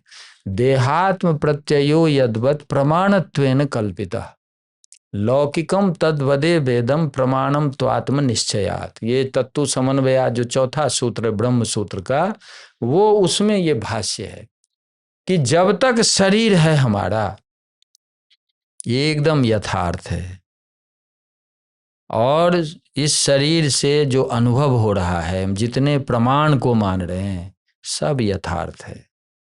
ये तब तक यथार्थ है जब तक आत्मानुभूति नहीं होती। जैसे हम कहते हैं कि सारा मास लेवल पे जो कुछ है सब हमारे लिए, अभी हम टेबल को टेबल नहीं मानेंगे तो हम बैठेंगे कैसे इस पे? तो टेबल को हम टेबल ही मानते हैं, लेकिन जब हम डीपर लेवल पे जाते हैं, लगता है ये तो शक्ति का एक रूप है, तो टेबल को हम शक्ति रूप में देखने लगते हैं। वैसे ही जब आप जैसे जैसे डीपर लेवल पे जाते हैं, वैसे वैसे उसकी रियलिटी रहती है। लेकिन जब आप दूसरे लेवल पे जाएंगे तो दूसरे लेवल से आपको फिर अलग ढंग से दिखेगा, उस पे अलग लॉ काम करता है। तो इस तरह से समझना चाहिए। आचार्य शंकर कहीं भी किसी लेवल पे किसी चीज को मिथ्या नहीं मानते, बस परिवर्तनशील सत्ता है, ये तो कोई डिनाई नहीं कर सकता इसको। जो परिवर्तनशील सत्ता है वो उसको कहते हैं मिथ्या। और मिथ्या है तो मिथ्या, ये तो ऋषि का कहना है कि मिथ्या है। उसी परिवर्तनशील सत्ता से हम उस ब्रह्म तक पहुंचे, अनुभव करें और सदैव सुखी रहें। आचार्य जी, जैसे अभी आपने सर्वम खलविदम ब्रह्म की बात की, ऐसे और भी महावाक्य हैं, अहम ब्रह्मास्मि तत्त्वमसि अयम आत्मा ब्रह्म ज्ञानम ब्रह्म। तो इस पर भी चर्चा होती है। एक तो ये चर्चा होती है कि जब उपनिषद और वेद का वांग्मय इतना बड़ा है तो उसमें से पहली बात 3-4 वाक्यों को छांटना क्यों? दूसरा इसमें कि वो तो अलग अलग वाक्यों पर आक्षेप भी है कि अहम ब्रह्मास्मि का जो अर्थ है वो वैसा नहीं है, या तत्त्वमसि का जो है वैसा नहीं है। तत्त्वमसि में तत् जीवात्मा को कहा गया है। ये इसको लेकर आक्षेप होते हैं। अगर आप द्वैतवादी से बात करेंगे या त्रैतवादी से बात करेंगे तो इसको उठाकर ये चर्चाएं की जाती हैं। और इसमें वो बताते हैं कि बहुत से ऐसे वेद मंत्र हैं या वेद वाक्य हैं, जैसे द्वासुपर्णा सयुजा सखाया वाक्य है, तो वहाँ पर तो साक्षात बताया जा रहा है कि दो पक्षी हैं, एक ईश्वर एक जीव है और प्रकृति है। तो वहाँ से पता ही चल रहा है कि भेद है जीव और ब्रह्म में। तो उन वाक्यों को क्यों नहीं लिया जा रहा है और ये छांट कर 4-5 महावाक्य बनाए गए हैं अद्वैत में? नहीं, सबसे पहली बात तो ये है कि जो तत् का आपने जो बताया ना, ये तो 100% गलत चीज है कि तत् का मतलब जीव नहीं होता कभी। आप गीता के 17वें अध्याय में देख लें, सीधे लिखा हुआ है कि ओम तत्सदिति निर्दिष्ट त्रिविध ब्रह्मण स्मृता। सेंटेंस ही है ऐसा कि ओम तत् और सत ये ब्रह्म के नाम है, जीव के नाम नहीं है। इसीलिए जब कोई कहता है कि जो तत् का मतलब जीव होता है, तो ये फिर शास्त्र का उल्लंघन कर रहा है, पहली बात। क्योंकि शास्त्र ने जो शब्द तय किए हैं वो तो आप उसको कैसे वायलेट कर सकते हैं। मैं फिर बता रहा हूं, ओम तत्सदिति निर्दिष्ट त्रिविधा ब्रह्मण स्मृता। ब्रह्म के 3 ही ओरिजिनल नाम है वेद में, ये वेद व्यास कह रहे हैं, गीता का वाक्य है ये। तो ऐसे ही आप पूरे उपनिषद में देखेंगे ना, तो आपको सब जगह तत् का अर्थ ब्रह्म है, ठीक है। यदि तत् का अर्थ जीव होता तो तुम क्यों बोलते? ये समझने की बात है कि नहीं। यदि तत् ही जीव होता तो फिर तुम क्या है कि नहीं। ऋषि तो इतने अनभिज्ञ थे नहीं। ये तो नहीं है कि आज के कुछ आचार्य ऋषि को समझाते कि जो आपने तत् जीव के लिए बोला है, नहीं। यदि तत् ही जीव होता तो तुम शब्द की आवश्यकता ही नहीं थी। तो तत्त्वमसि जब वो बोल रहे हैं तो इसका मतलब तुम जीव है। और जीव क्या है? जीव मूल रूप में ब्रह्म है। केवल शरीर इंद्रिय इत्यादि की दृष्टि से वह उस एक से भेद दिख रहा है उसको। लेकिन जब चैतन्य की स्तर पे आप देखते हैं, आप अभी साइंस की इतनी बात को देख रहे हैं ना कि वो मेल्ट करता जा रहा है। आज के समय में साइंटिस्ट क्या कह रहे हैं कि कोई वस्तु जो आपको दिख रहा है ना, वो मूल रूप में सब्जेक्टिव हो गया है। मूल रूप में तो वो कॉन्शियसनेस और एनर्जी है। तो वो जो एक हार्ड स्ट्रक्चर हम देख रहे हैं कि टेबल है, तो टेबल मतलब table, no no no, table is now subjective. Even electron के लिए बहुत लोग यूज करते हैं ओमनीजेक्टिव। ऐसे एक्सपेरिमेंट में आया है कि इलेक्ट्रॉन को ऐसे लोग देखते हैं कि जो उसको लगता है कि वो सब कुछ समझ रहा है। आप समझ रहे हैं कि डबल डोर स्लिट जो है उसमें इलेक्ट्रॉन को जब एक होल से पास कराया जाता है और बाद में कैमरा लगा दिया तो इलेक्ट्रॉन ने रास्ता बदल लिया। और उसके बाद ऐसा लगता है साइंटिस्ट को कि जो इलेक्ट्रॉन को पता है कि ये कैमरा लगा दिया। तो अब उसका नाम बहुत लोग कहने लगे omnijective. It's combination of subject and object. आप समझ रहे हैं ना। तो ये जो अब साइंस में भी दिखने लगा है। नहीं तो मैक्स प्लैंक जैसे लोग कैसे बोलते कि जो कॉन्शियसनेस फंडामेंटल है, हार्डकोर फिजिसिस्ट आदमी। तो इसलिए आपकी दृष्टि अभी जो है वो इस रूप में आंख देख रही है। लेकिन इसका मतलब थोड़े है कि वही है। जैसे श्वेत केतु कह रहे हैं कि याज्ञवल्क्य से मैं शास्त्रार्थ करूंगा, मैं बहुत जानता हूं। तो आरण्योद्दालक कहते हैं कि किसको आप चुनौती दे रहे हैं? इसका मतलब आप केवल अभी ऊपरी स्तर पे जान रहे हैं कि याज्ञवल्क्य का शरीर ये है, वो है, मेरा शरीर ये है, तो मैं उनको चुनौती दे रहा हूं। It is just at intellectual level. तभी उन्होंने मिट्टी, गोल्ड, ये सब 9 उदाहरण दिए। आपका जो कोर एस्पेक्ट है पर्सनैलिटी का, जो ओरिजिनल है, जिस ओरिजिनल में भगवान कहते हैं यो माम पश्यति सर्वत्र सर्वम च मयि पश्यति, जहां मुझ में सब है और मैं सब में हूं। हमारे ट्रेडिशन में this is the highest state of your personality development. Before that your personality is always limited. तो आपको जब धीरे धीरे उस लेवल पे ले जाते हैं, और जब जब हम इसको बहुत टेक्निकली हम पढ़ाते हैं कि पहले अभिधा से मीनिंग आएगा कि यूनिवर्सल कॉन्शियसनेस प्लस यूनिवर्स, इन दोनों को मिला के तत् का अर्थ आता है। और ऐसे ही त्वम का अर्थ आता है हमारा बॉडी, तीनों बॉडी प्लस कॉन्शियसनेस, ये त्वम का मीनिंग आता है। लेकिन अब फिर हम देखते हैं कि ये मीनिंग में रिलेशन नहीं बन रहा है। क्यों नहीं बन रहा है? क्योंकि ये बॉडी ब्रह्मांड कैसे हो सकता है? तो कहते नहीं, rishi has some other intentional meaning. ऋषि जब हम किसी को कुछ कहते हैं ना, आप कह देते हैं कि देखो तुम आ जाना, रोड पे ही मेरा घर है, हम बोलते हैं कि नहीं बोलते हैं? तो बोलते हैं, तो फिर तो जो जो जो जो समझेगा इस स्टेटमेंट को, वो उतरेगा बस से, देखेगा कि रोड पे घर है कि नहीं है, तो फिर वो दिमाग लगाता है कि नहीं, जो बोलने वाला है वो भी समझदार है, ये नहीं है कि वो नहीं समझदार है, फिर भी बोला है। तो हमें थोड़ा सोचना है इस पे। तो सोचना है तो वो सोचते हुए कहता है कि ऐसा तो नहीं कि रोड के ठीक बगल में मेरा घर है।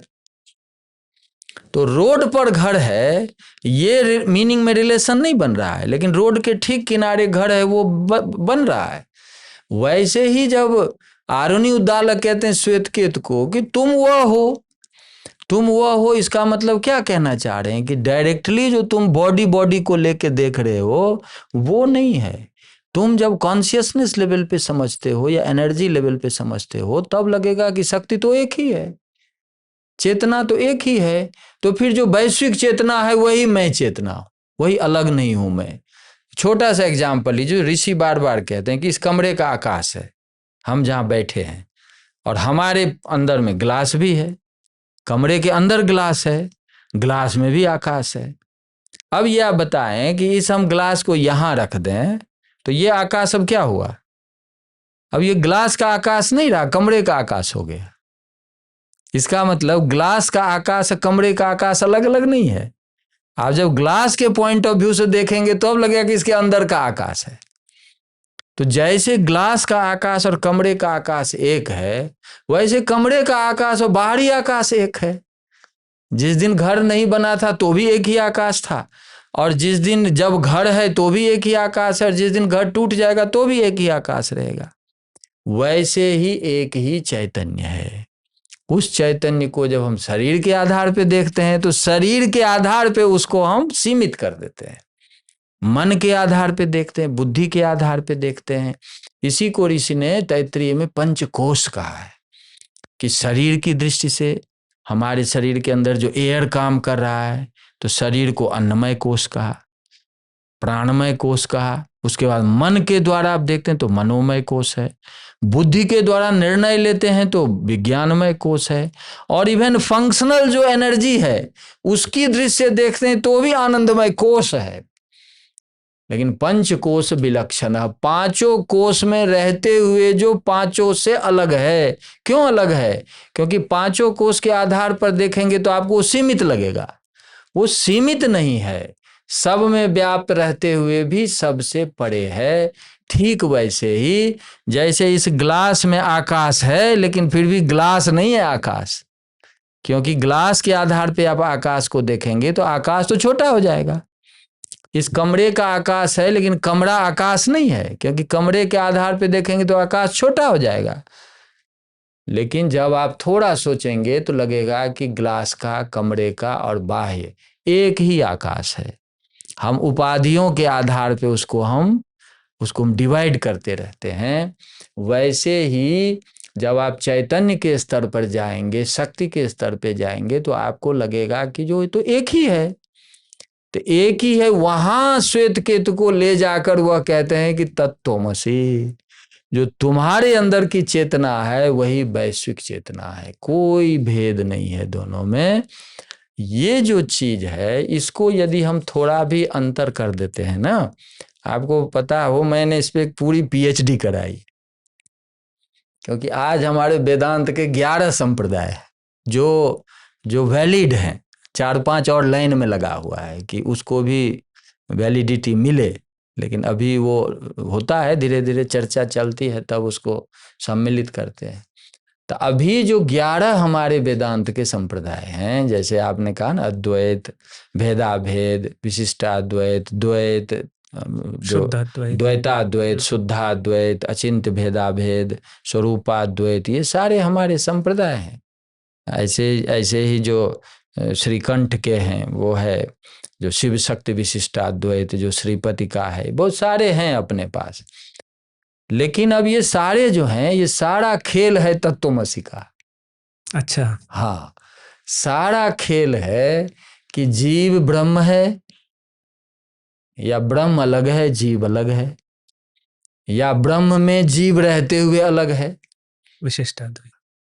अब ये जो चीज है ना, इसी आधार पे लोगों ने क्या किया कि तत्वमसि का जो स्ट्रक्चर है उसको अपने ढंग से इंटरप्रेट करना शुरू किया। अब आचार्य शंकर बोलेंगे कि तत् अलग है, त्वम अलग है, असि अलग है। अब जो दूसरे लोग हैं वो कहेंगे कि नहीं, तत्वम में समास है, और समास का जब हम विग्रह करेंगे, अब लोग इतना समझेंगे या नहीं, लेकिन जो अपना मेथड है तो वो कहेंगे कि नहीं, ये समास है, इसका हम विग्रह करेंगे तस्मिन त्वमसि। ये जो है ना, कोई औ लगा देना, कोई समास का विग्रह करने में तस्मिन त्वमसि, उसमें है लेकिन उससे भिन्न है। कोई कहेंगे तस्य त्वमसि, उसका वह है। कोई कहेंगे तस्मै त्वमसि, उसके लिए वह है। तो तत्त्वमसि जो है ना, मूल अर्थ जो है, उसको छोड़ दें तो सब में भेद आ जाता है। आचार्य शंकर श्रुति को एज इट इज प्रस्तुत करते हैं, और इसलिए करते हैं क्योंकि दूसरा वाक्य बैठा है। ऐसा नहीं कि एक वाक्य से काम चल जाएगा। ऋषि ने कहा है कि नेह ना नास्ति किंचन, उसके अतिरिक्त कुछ नहीं है। ऋषि ने कहा है कि सदैव सौमिदमग्रासित, सत ही एक था, और कहा, क्या कहा, अगले में ब्रैकेटिंग कर दिया, एक मेवा द्वितीयम। वो सत क्या था? एकम। एक कैसा था? जहां दूसरा नहीं था। अब समझ रहे हैं ना, एक एक तो सब मानते हैं, एक तो सेमेटिक वाले भी मानते हैं, लेकिन वो कहते हैं कि जो जो गॉड अलग है और क्रिएशन अलग है, इसके बाहर है गॉड, उसके बाहर है गॉड। हमारा क्या है कि नहीं, वही संसार रूप है। Creator and creation both are same, both are same, still it maintains non duality. अब समझ गए कि नहीं, कि संसार ही ब्रह्म है, लेकिन संसार रूप में ब्रह्म रहते हुए भी अद्वैत है। अब समझ रहे ना, इसीलिए ऋषि ने कह दिया कि सत था। कैसा सत था? एक था। एक कैसा था? क्रिएटर क्रिएशन वाला एक था क्या? नहीं, अद्वितीयम। Other than consciousness doesn't exist. ये जो पोजिशनिंग है, इसको आप कैसे मानेंगे? आप कैसे इसकी व्याख्या करेंगे? नासदी सूक्त में है कि कुछ नहीं था, आनिद बातम स्वधिया तदेकम, एक था। इसको कैसे आप तस्मिन तोमसी में करके करेंगे? ऐसे अनंत वाक्य हैं वेद में जो ऋषि हमें साफ साफ बता रहे हैं कि मूल तत्व क्या था। तो वो था जिसमें दूसरा नहीं था। तो दूसरा नहीं था, तो इसकी व्याख्या वही हो सकती है जो आचार्य शंकर करते हैं कि तत् का मतलब ब्रह्म है। मैंने आपको इसलिए रेफरेंस भी दिया कि हमारे शास्त्र में लिखा हुआ है कि तत् मतलब ब्रह्म, इसमें मतलब। हाँ, इसमें जो 9 उदाहरण है श्वेतकेतु को उनके पिताजी ने दिया था, हाँ, तो उसमें एक उदाहरण ये भी दिया था कि जैसे वृक्ष है, तो वृक्ष में अगर मैं कुछ पार्ट काटूं तो वो देखो मुरझा जाता है क्योंकि उससे आत्मा निकल गई। तो यहाँ पर वो आलोचक बोलते हैं कि यदि ब्रह्म की बात हो रही होती तो ब्रह्म तो कहीं से निकल नहीं सकता, ब्रह्म तो सर्वत्र है, जीवात्मा ही उसको छोड़ी है, इसीलिए वो तत्त्वमसि में तत् जीवात्मा है। नहीं, जीवात्मा पहले है क्या? आपने जो द्वा सुपर्णा वाला भी हाँ, बताया ना, सुपर्णा सयुजा। आपको ये आप देखें कि जहाँ द्वा सुपर्णा सयुजा सखाया है, वहाँ आचार्य शंकर क्या भाष्य करते हैं। अच्छा, समस्या ये है कि बिना भाष्य पढ़े लोग अपने हिसाब से व्याख्या करते रहते हैं। जब द्वा सुपर्णा सयुजा सखाया है, तो उसमें जो पक्षी खा रहा है ना, उसको आचार्य शंकर कहते हैं ये बुद्धि है, ये जीव नहीं है। और जो दूसरा जो है डिटैच्ड स्टेट में, उसको जीव कहा है। तो ये दो पक्षी का मतलब एक बुद्धि और एक जीव। तो इसलिए जो भी हमारे यहाँ भोग वाली वृत्ति है, जो हम सुख दुख का अनुभव करते हैं, ये बुद्धि करता है। लेकिन जीव जो मूल रूप में है वो तो चैतन्य है ना। तभी तो आचार्य संग है जीवो ब्रह्मैव ना करा।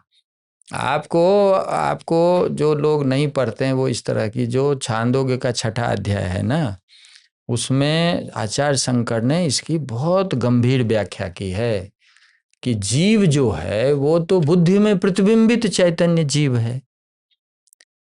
तो फिर जीव जो है उसका नित्यत्व कैसे होगा? जब बुद्धि में प्रतिबिंबित है तो नित्यत्व कैसे होगा? तो पता है वो कहते हैं कि सत्ता रूपेण, कहते हैं सत्ता की दृष्टि से बुद्धि भी ब्रह्म ही है। जैसे 10 घड़ा बना दें, लेकिन मृत्तिका त्वेन घटः मृत्तिका अस्ति। अब समझ गए ना? आप यदि आभूषण बना दें तो स्वर्णत्वेन तत् स्वर्णम अस्ति। समझ गए ना? स्वर्ण की सत्ता। संसार में जो कुछ भी रूप दिखा रहा है, सत्ता की दृष्टि से वो शक्ति ही है। इसीलिए कह रहे हैं कि जीव जो है वो ब्रह्म का जो सत्ता रूप है, इस रूप में चैतन्य के रूप में उपस्थित है। इसीलिए वो ब्रह्म ही है, वो भोक्ता नहीं है, वो वहां साक्षी है वहां पे। तो इसीलिए जब आप कहते हैं ना कि ये जीव है, ये ईश्वर है, आचार्य शंकर बोलते ही नहीं कि वो जीव है, और उसके लिए वो श्रुति का उदाहरण देते हैं कई जगह से लाके, कि श्रुति में जहां जहां भी इस प्रकार की चर्चा है, पैंगल शाखा को लाते हैं वहां पे, वहां वो उदाहरण देते हैं कि जहां जहां भी द्वा सुपर्णा सयुजा सखाया की बात आती है ना, वहां वहां जो जो पक्षी फल खा रहा है ना, तो वो बुद्धि है, जीव नहीं है। वो जो केवल देख रहा है वो जीव है। तो सबसे पहले तो वो भाष्य पढ़ें, और भाष्य में आचार्य शंकर का पोजीशन क्या है उसको समझें, तो मुझे लगता है उनकी समस्या समाप्त हो जाएगी। समय तो बहुत कम बचा हुआ है और प्रश्न बहुत ढेर सारे। मैंने अपने प्रश्न जो भी मुझे आ रहे थे मैं पूछते जा रहा था। एक दो बस छोटी सी चीज़ें बहुत क्विकली हम ले लेंगे। एक तो ये हमने तत्वमसि पर बहुत डिटेल में बात की आपसे। अहम ब्रह्मास्मि को लेकर भी कई इंटरप्रिटेशंस हैं, जैसे कि कुछ लोग नहीं, बोलते हैं। मैं एक लाइन कहना चाहता हूँ कि देखें अपने यहाँ उसका भी निर्धारण है। अच्छा। जो तत्वमसि वाक्य है ना, इसको उपदेश वाक्य कहते हैं। अच्छा। उपदेश वाक्य का मतलब है कि जब आपको डीपर लेवल पे जाने का मन बन गया है, तो मन बन गया है तो आपको उस डीपर लेवल पे जिस आचार्य ने अनुभव किया है, आपको उसी से ज्ञान मिल सकता है। ये हम विज्ञान में भी देखते हैं, जहां भी अनुभव होगा वहां जो अनुभवी लोग हैं उसका महत्व होता है। हम एम्स में जाते हैं तो हेड ऑफ द डिपार्टमेंट के पीछे 10 डॉक्टर चलते रहते हैं। क्यों चलते हैं? क्योंकि कहीं सर्जन जो सर्जरी करनी है, कहीं कौन किस पॉइंट पे कौन मेडिसिन देना है, ये केवल पढ़ने से नहीं होता है, ये अनुभवी व्यक्ति को देखने से होता है। तो ऐसे ही अपने यहाँ सीधे है कि जब आप डीपर लेवल पे जाना चाहते हैं या आप आत्मा का अनुभव करना चाहते हैं, तो ब्रह्मनिष्ठम गुरुम उपसृत्य, जिसने उस लेवल पे अनुभव कर लिया है, जो उपनिषद है ना, आत्मज्ञान के विषय में उपनिषद का सर्वोच्च अधिकार है, क्योंकि वहीं के ऋषि पहली बार बताया कि आत्मा का स्वरूप क्या है। इसीलिए हम उन आचार्यों के पास जाएं, वहां देखेंगे वाक्य यूज, औपनिषदम पुरुषम पृच्छामि, उस आचार्य के पास जाएं जो उपनिषद में प्रतिपादित चैतन्य का अनुभव उस रूप में किया है। ये नहीं है कि कोई कहेंगे कि जो जो जो कॉन्शियसनेस है वो मोमेंट्री है। नहीं नहीं नहीं, कॉन्शियसनेस इज एटर्नल। ये उपनिषद के आचार्य का प्रतिपादन है। कोई कहेगा कि जो कॉन्शियसनेस जो है वो बॉडी का कॉन्शियसनेस है केवल।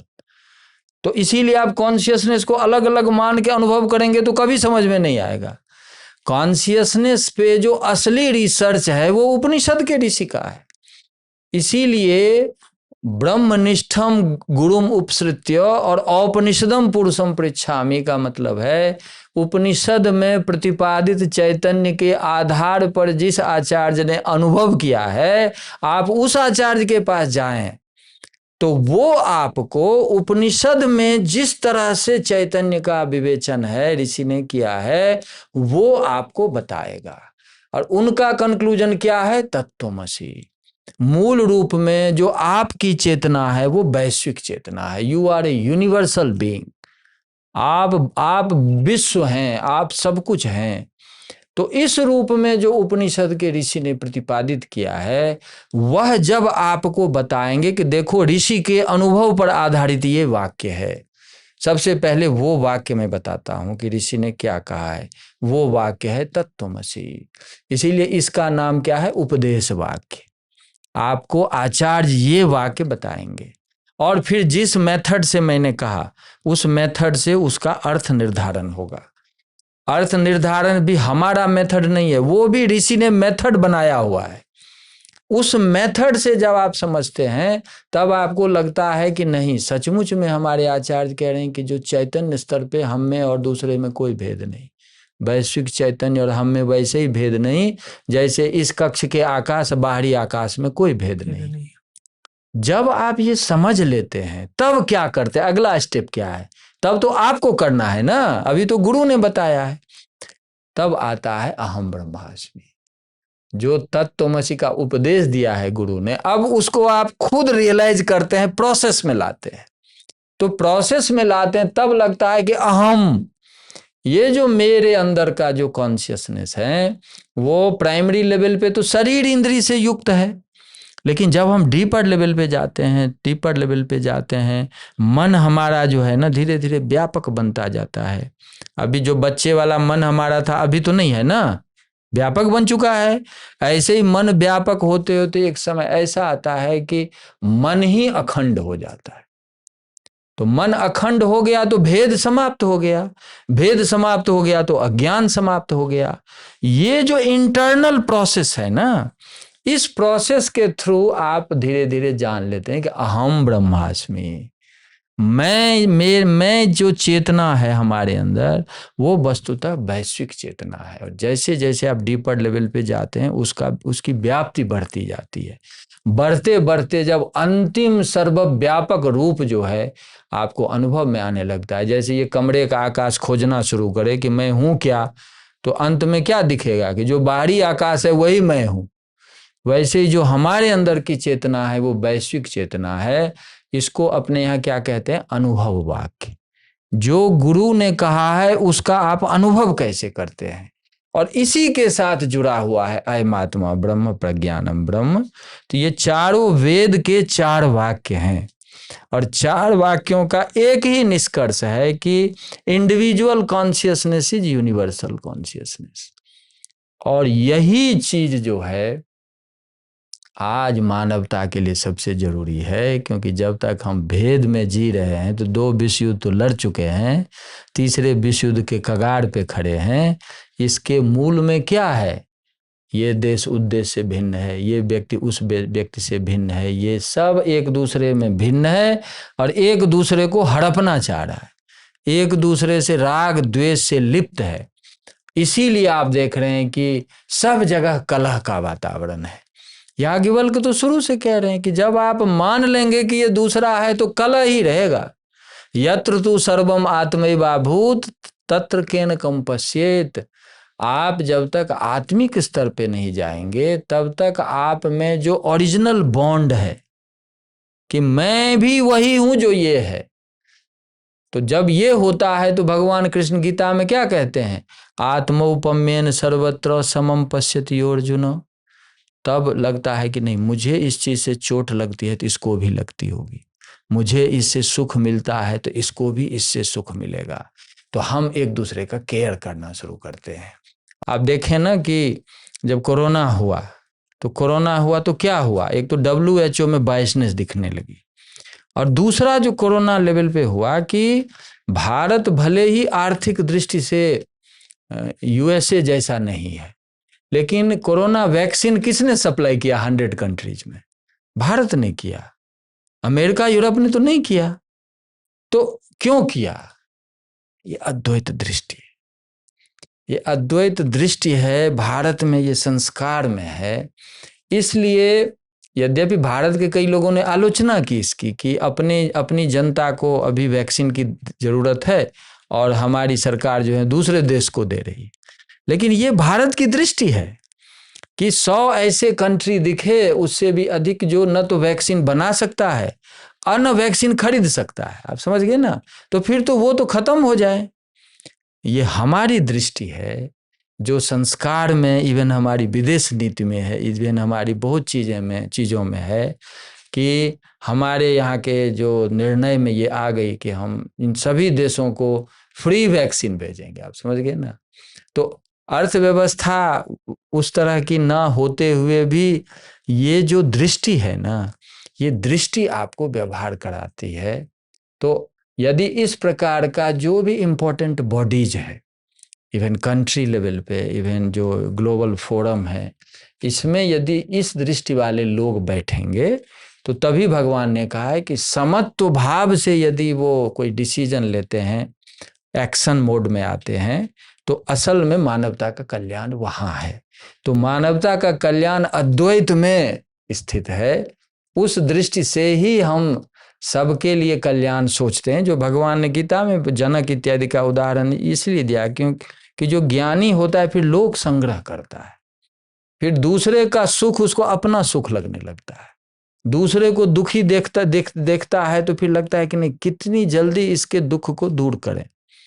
ये जो पर्सनैलिटी का डेवलपमेंट है, ये वस्तुतः अद्वैत के मूल में बैठा हुआ है, और इसको हम जितना आगे बढ़ाएंगे उतना अपना तो है ही, मानवता का कल्याण है, प्रकृति का कल्याण है। ये मैं बताना चाह रहा था इसमें। आचार्य जी, हम अद्वैत की बात कर रहे हैं। एक प्रश्न ये भी उठता है या मेरे मन में भी आता है, आदि शंकराचार्य जी के पहले भी ब्रह्मविद तो लोग हुए होंगे। बिल्कुल है। तो उन्होंने क्यों नहीं फिर अद्वैत, या उनके पहले अद्वैत की परंपरा थी आदि शंकराचार्य जी के पूरी पहले? परंपरा है। ये भी एक अज्ञान का वो रूप है कि लोग कहता है कि शंकराचार्य से पहले नहीं था। शंकराचार्य से पहले पूरी ऋषि की परंपरा अद्वैत की परंपरा है। तभी तो एकमेवा द्वितीयम शंकराचार्य जी तो नहीं बोला ना, ये तो छांदोग्योपनिषद का वाक्य है।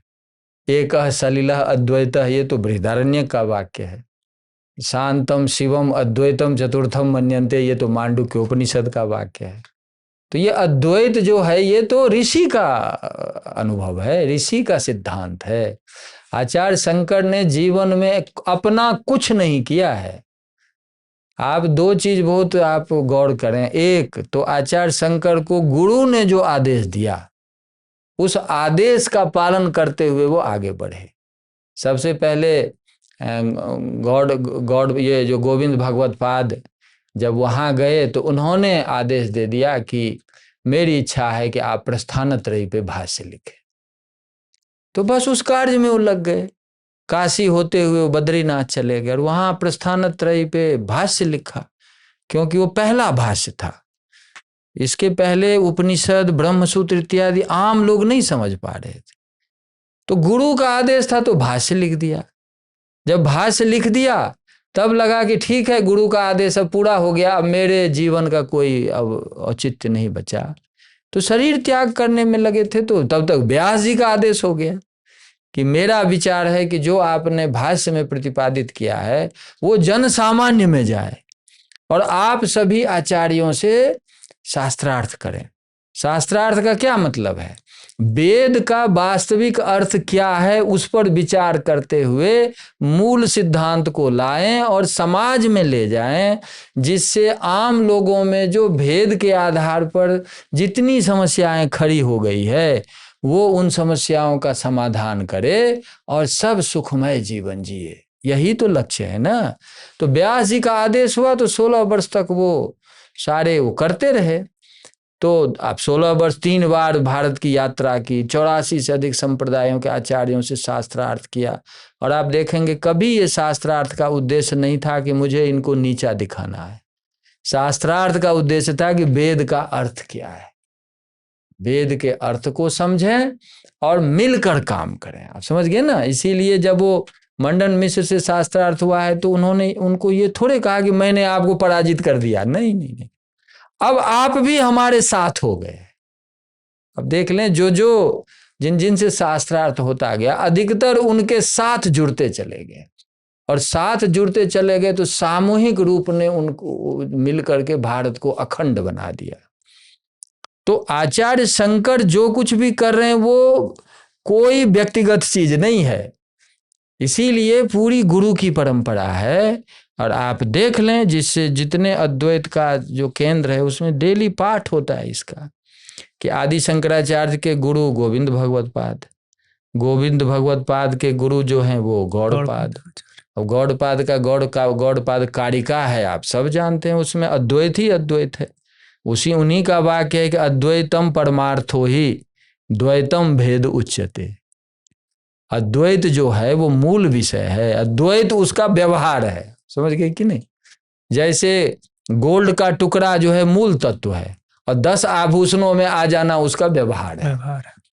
अब 5 किलो का गोल्ड का टुकड़ा हो तो कोई गले में नहीं पहनेगा ना, तो व्यवहार में लाने के लिए क्या करना पड़ेगा, उसका हार बनाना पड़ेगा, कभी अंगूठी बनाना पड़ेगा, कभी ये करना पड़ेगा। तो ये वाक्य गौड़पादाचार्य का है, अद्वैतम परमार्थो ही, अद्वैत प्रकरण जो है ना गौड़पाद कारिका का, उसका ये वाक्य है, अद्वैतम परमार्थो ही द्वैतम भेद उच्यते। इसीलिए वहां पे उन्होंने कहा भी है कि जो अद्वैत का मतलब सब, द्वैत भी उसी का है, विशिष्टाद्वैत भी उसी का है, द्वैताद्वैत भी उसी का है, सब उसी का है।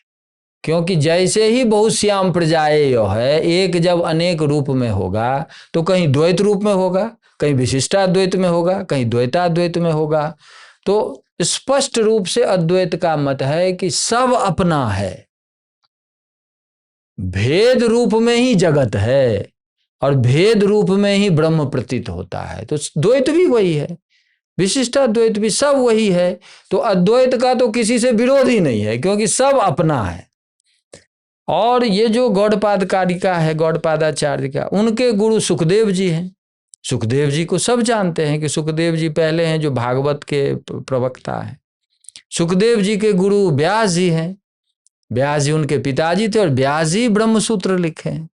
व्यास जी ने ही महाभारत की रचना की है, पुराणों की रचना की है। तो उपनिषद को तार्किक रूप में प्रस्तुत करने वाले तो वेद व्यास हैं, जिनको बादरायण कहते हैं, आचार्य बादरायण, उन्हीं की गीता है। तो वो अद्वैत ट्रेडिशन के हैं। तो अद्वैत ट्रेडिशन, तो उसी अद्वैत के लिए तो ब्रह्मसूत्र पे व्याख्या है ना पूरी। और व्यास जी के गुरु कौन है, उनके पिता पराशर। तो पराशर जो है उनका वेद में मंत्र प्राप्त है। पराशर के पिता जो हैं शक्ति हैं, शक्ति का वेद में मंत्र प्राप्त है, ऋषि हैं वो। शक्ति के पिता वशिष्ठ हैं, वशिष्ठ जो हैं वो वेद में मंत्र प्राप्त है उनका, ऋषि हैं। और वशिष्ठ के पिता जो हैं वो ब्रह्मा हैं। अब ब्रह्मा को वेदांत मिला नारायण से। नारायणम पद्म भुवम वशिष्ठम शक्तिम च तत्पुत्रम पराशरम च, ये प्रतिदिन पढ़ा जाता है। तो इसीलिए आप किसी सन्यासी को आप पैर स्पर्श करते हैं ना, चरण स्पर्श करते हैं, तो क्या कहेंगे, नारायण नारायण नारायण। क्यों नारायण कहते हैं, क्योंकि नारायण अद्वैत वेदांत के आदि गुरु हैं। तो वो जो पूरी परंपरा है अबाधित परंपरा है, और अबाधित परंपरा में आदि शंकराचार्य और आदि शंकराचार्य के बाद से लेकर अभी तक चारों मठ में अबाधित परंपरा है। तो वो जो अनुभव का विषय है, वो अनुभव का विषय कैसे अनुभव रूप में कंटिन्यू करता जाता है। और अंततः अद्वैत का तो दिक्कत ये है ना कि हम उपनिषद नहीं पढ़ते, वेद नहीं पढ़ते, तो लगता है कि अद्वैतवाद शंकराचार्य लाए है।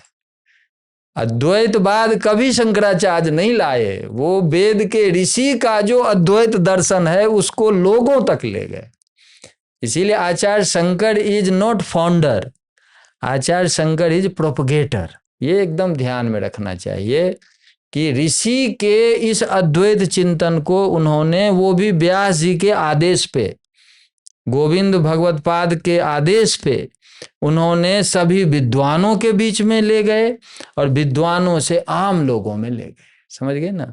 तो इस दृष्टि से आचार्य शंकर का की बहुत बड़ी कृपा है और योगदान है। बाकी अद्वैत दर्शन तो वैदिक दर्शन है। आचार्य जी, आपने गौड़पादाचार्य की बात की, उनकी गौड़पाद कारिका की आप बात कर रहे हैं, तो इस पर ही लेके मतलब इसी का बेसिस लेके ये बोला जाता है कि उनकी जो ये मांडुक्य कारिका भी बोलते हैं, उसमें उन्होंने बौद्ध धर्म के जो अजातिवाद है या शून्यवाद की प्रशंसा की है चौथे खंड में। इस वजह से ऐसा लगता है कि वो जो बीज था बौद्ध धर्म का, वो गौड़पादाचार्य से फिर शंकराचार्य जी तक पहुंचा, और फिर उन्होंने इसी शून्यवाद पर ब्रह्म को सुपर इम्पोज करके ये अद्वैत बनाया। वो प्रच्छन्न बौद्ध थे।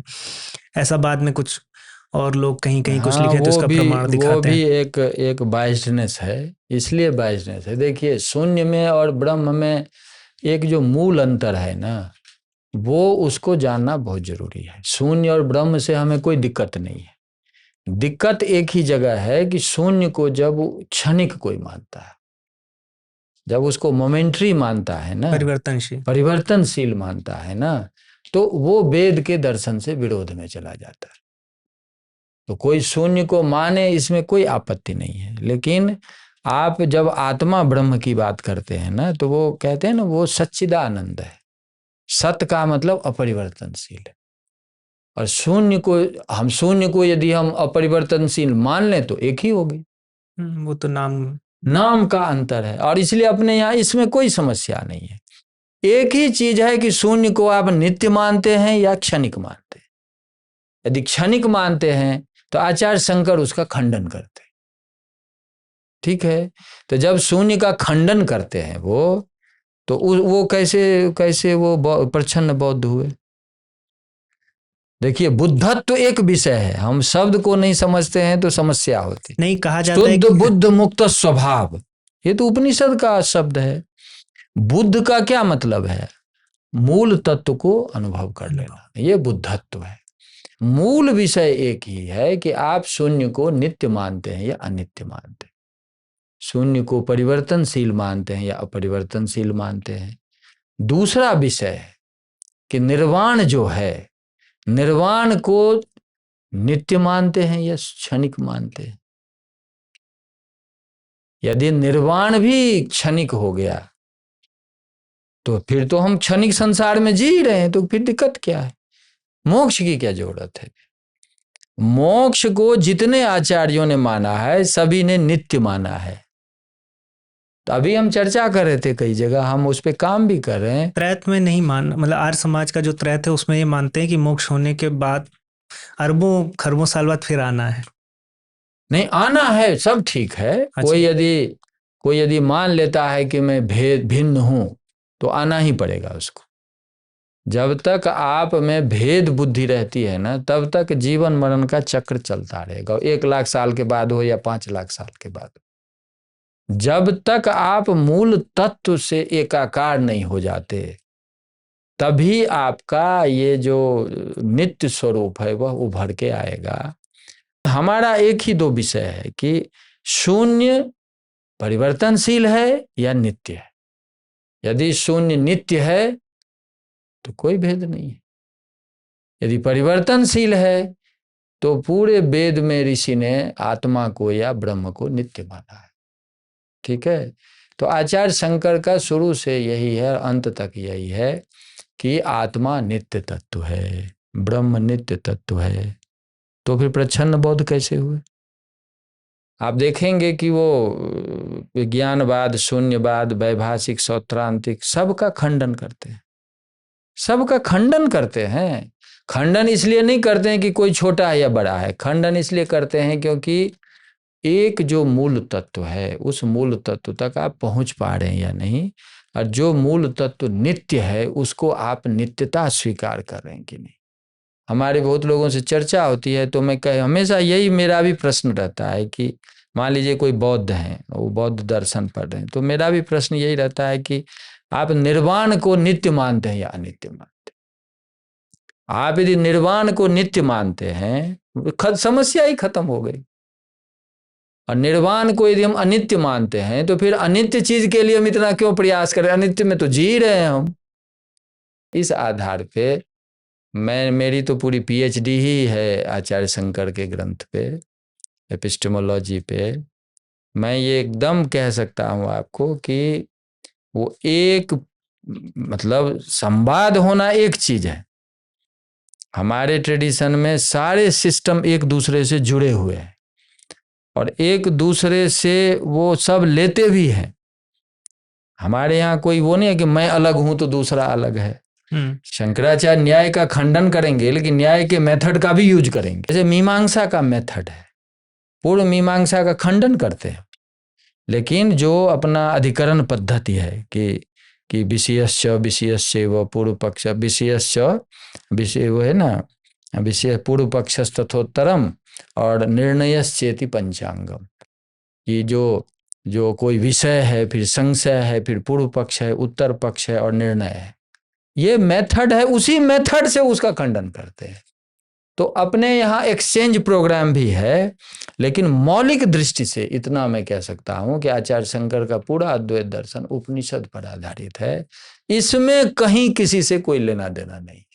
आचार्य जी, बस एक अंतिम प्रश्न है जो मेरा दार्शनिक प्रश्न है, क्योंकि अगर हम अन्य दर्शनों से देखें कि अद्वैत कैसे अंतर करता है, तो एक तो ये है कि जो आत्मा है वो अनंत है, वो एक है। सांख्य में ये बताया जाता है कि जो पुरुष है, वहाँ पर बोला जाता है कि अयुगपत प्रवृत्ति है चा पुरुषम बहुत्वम सिद्धम।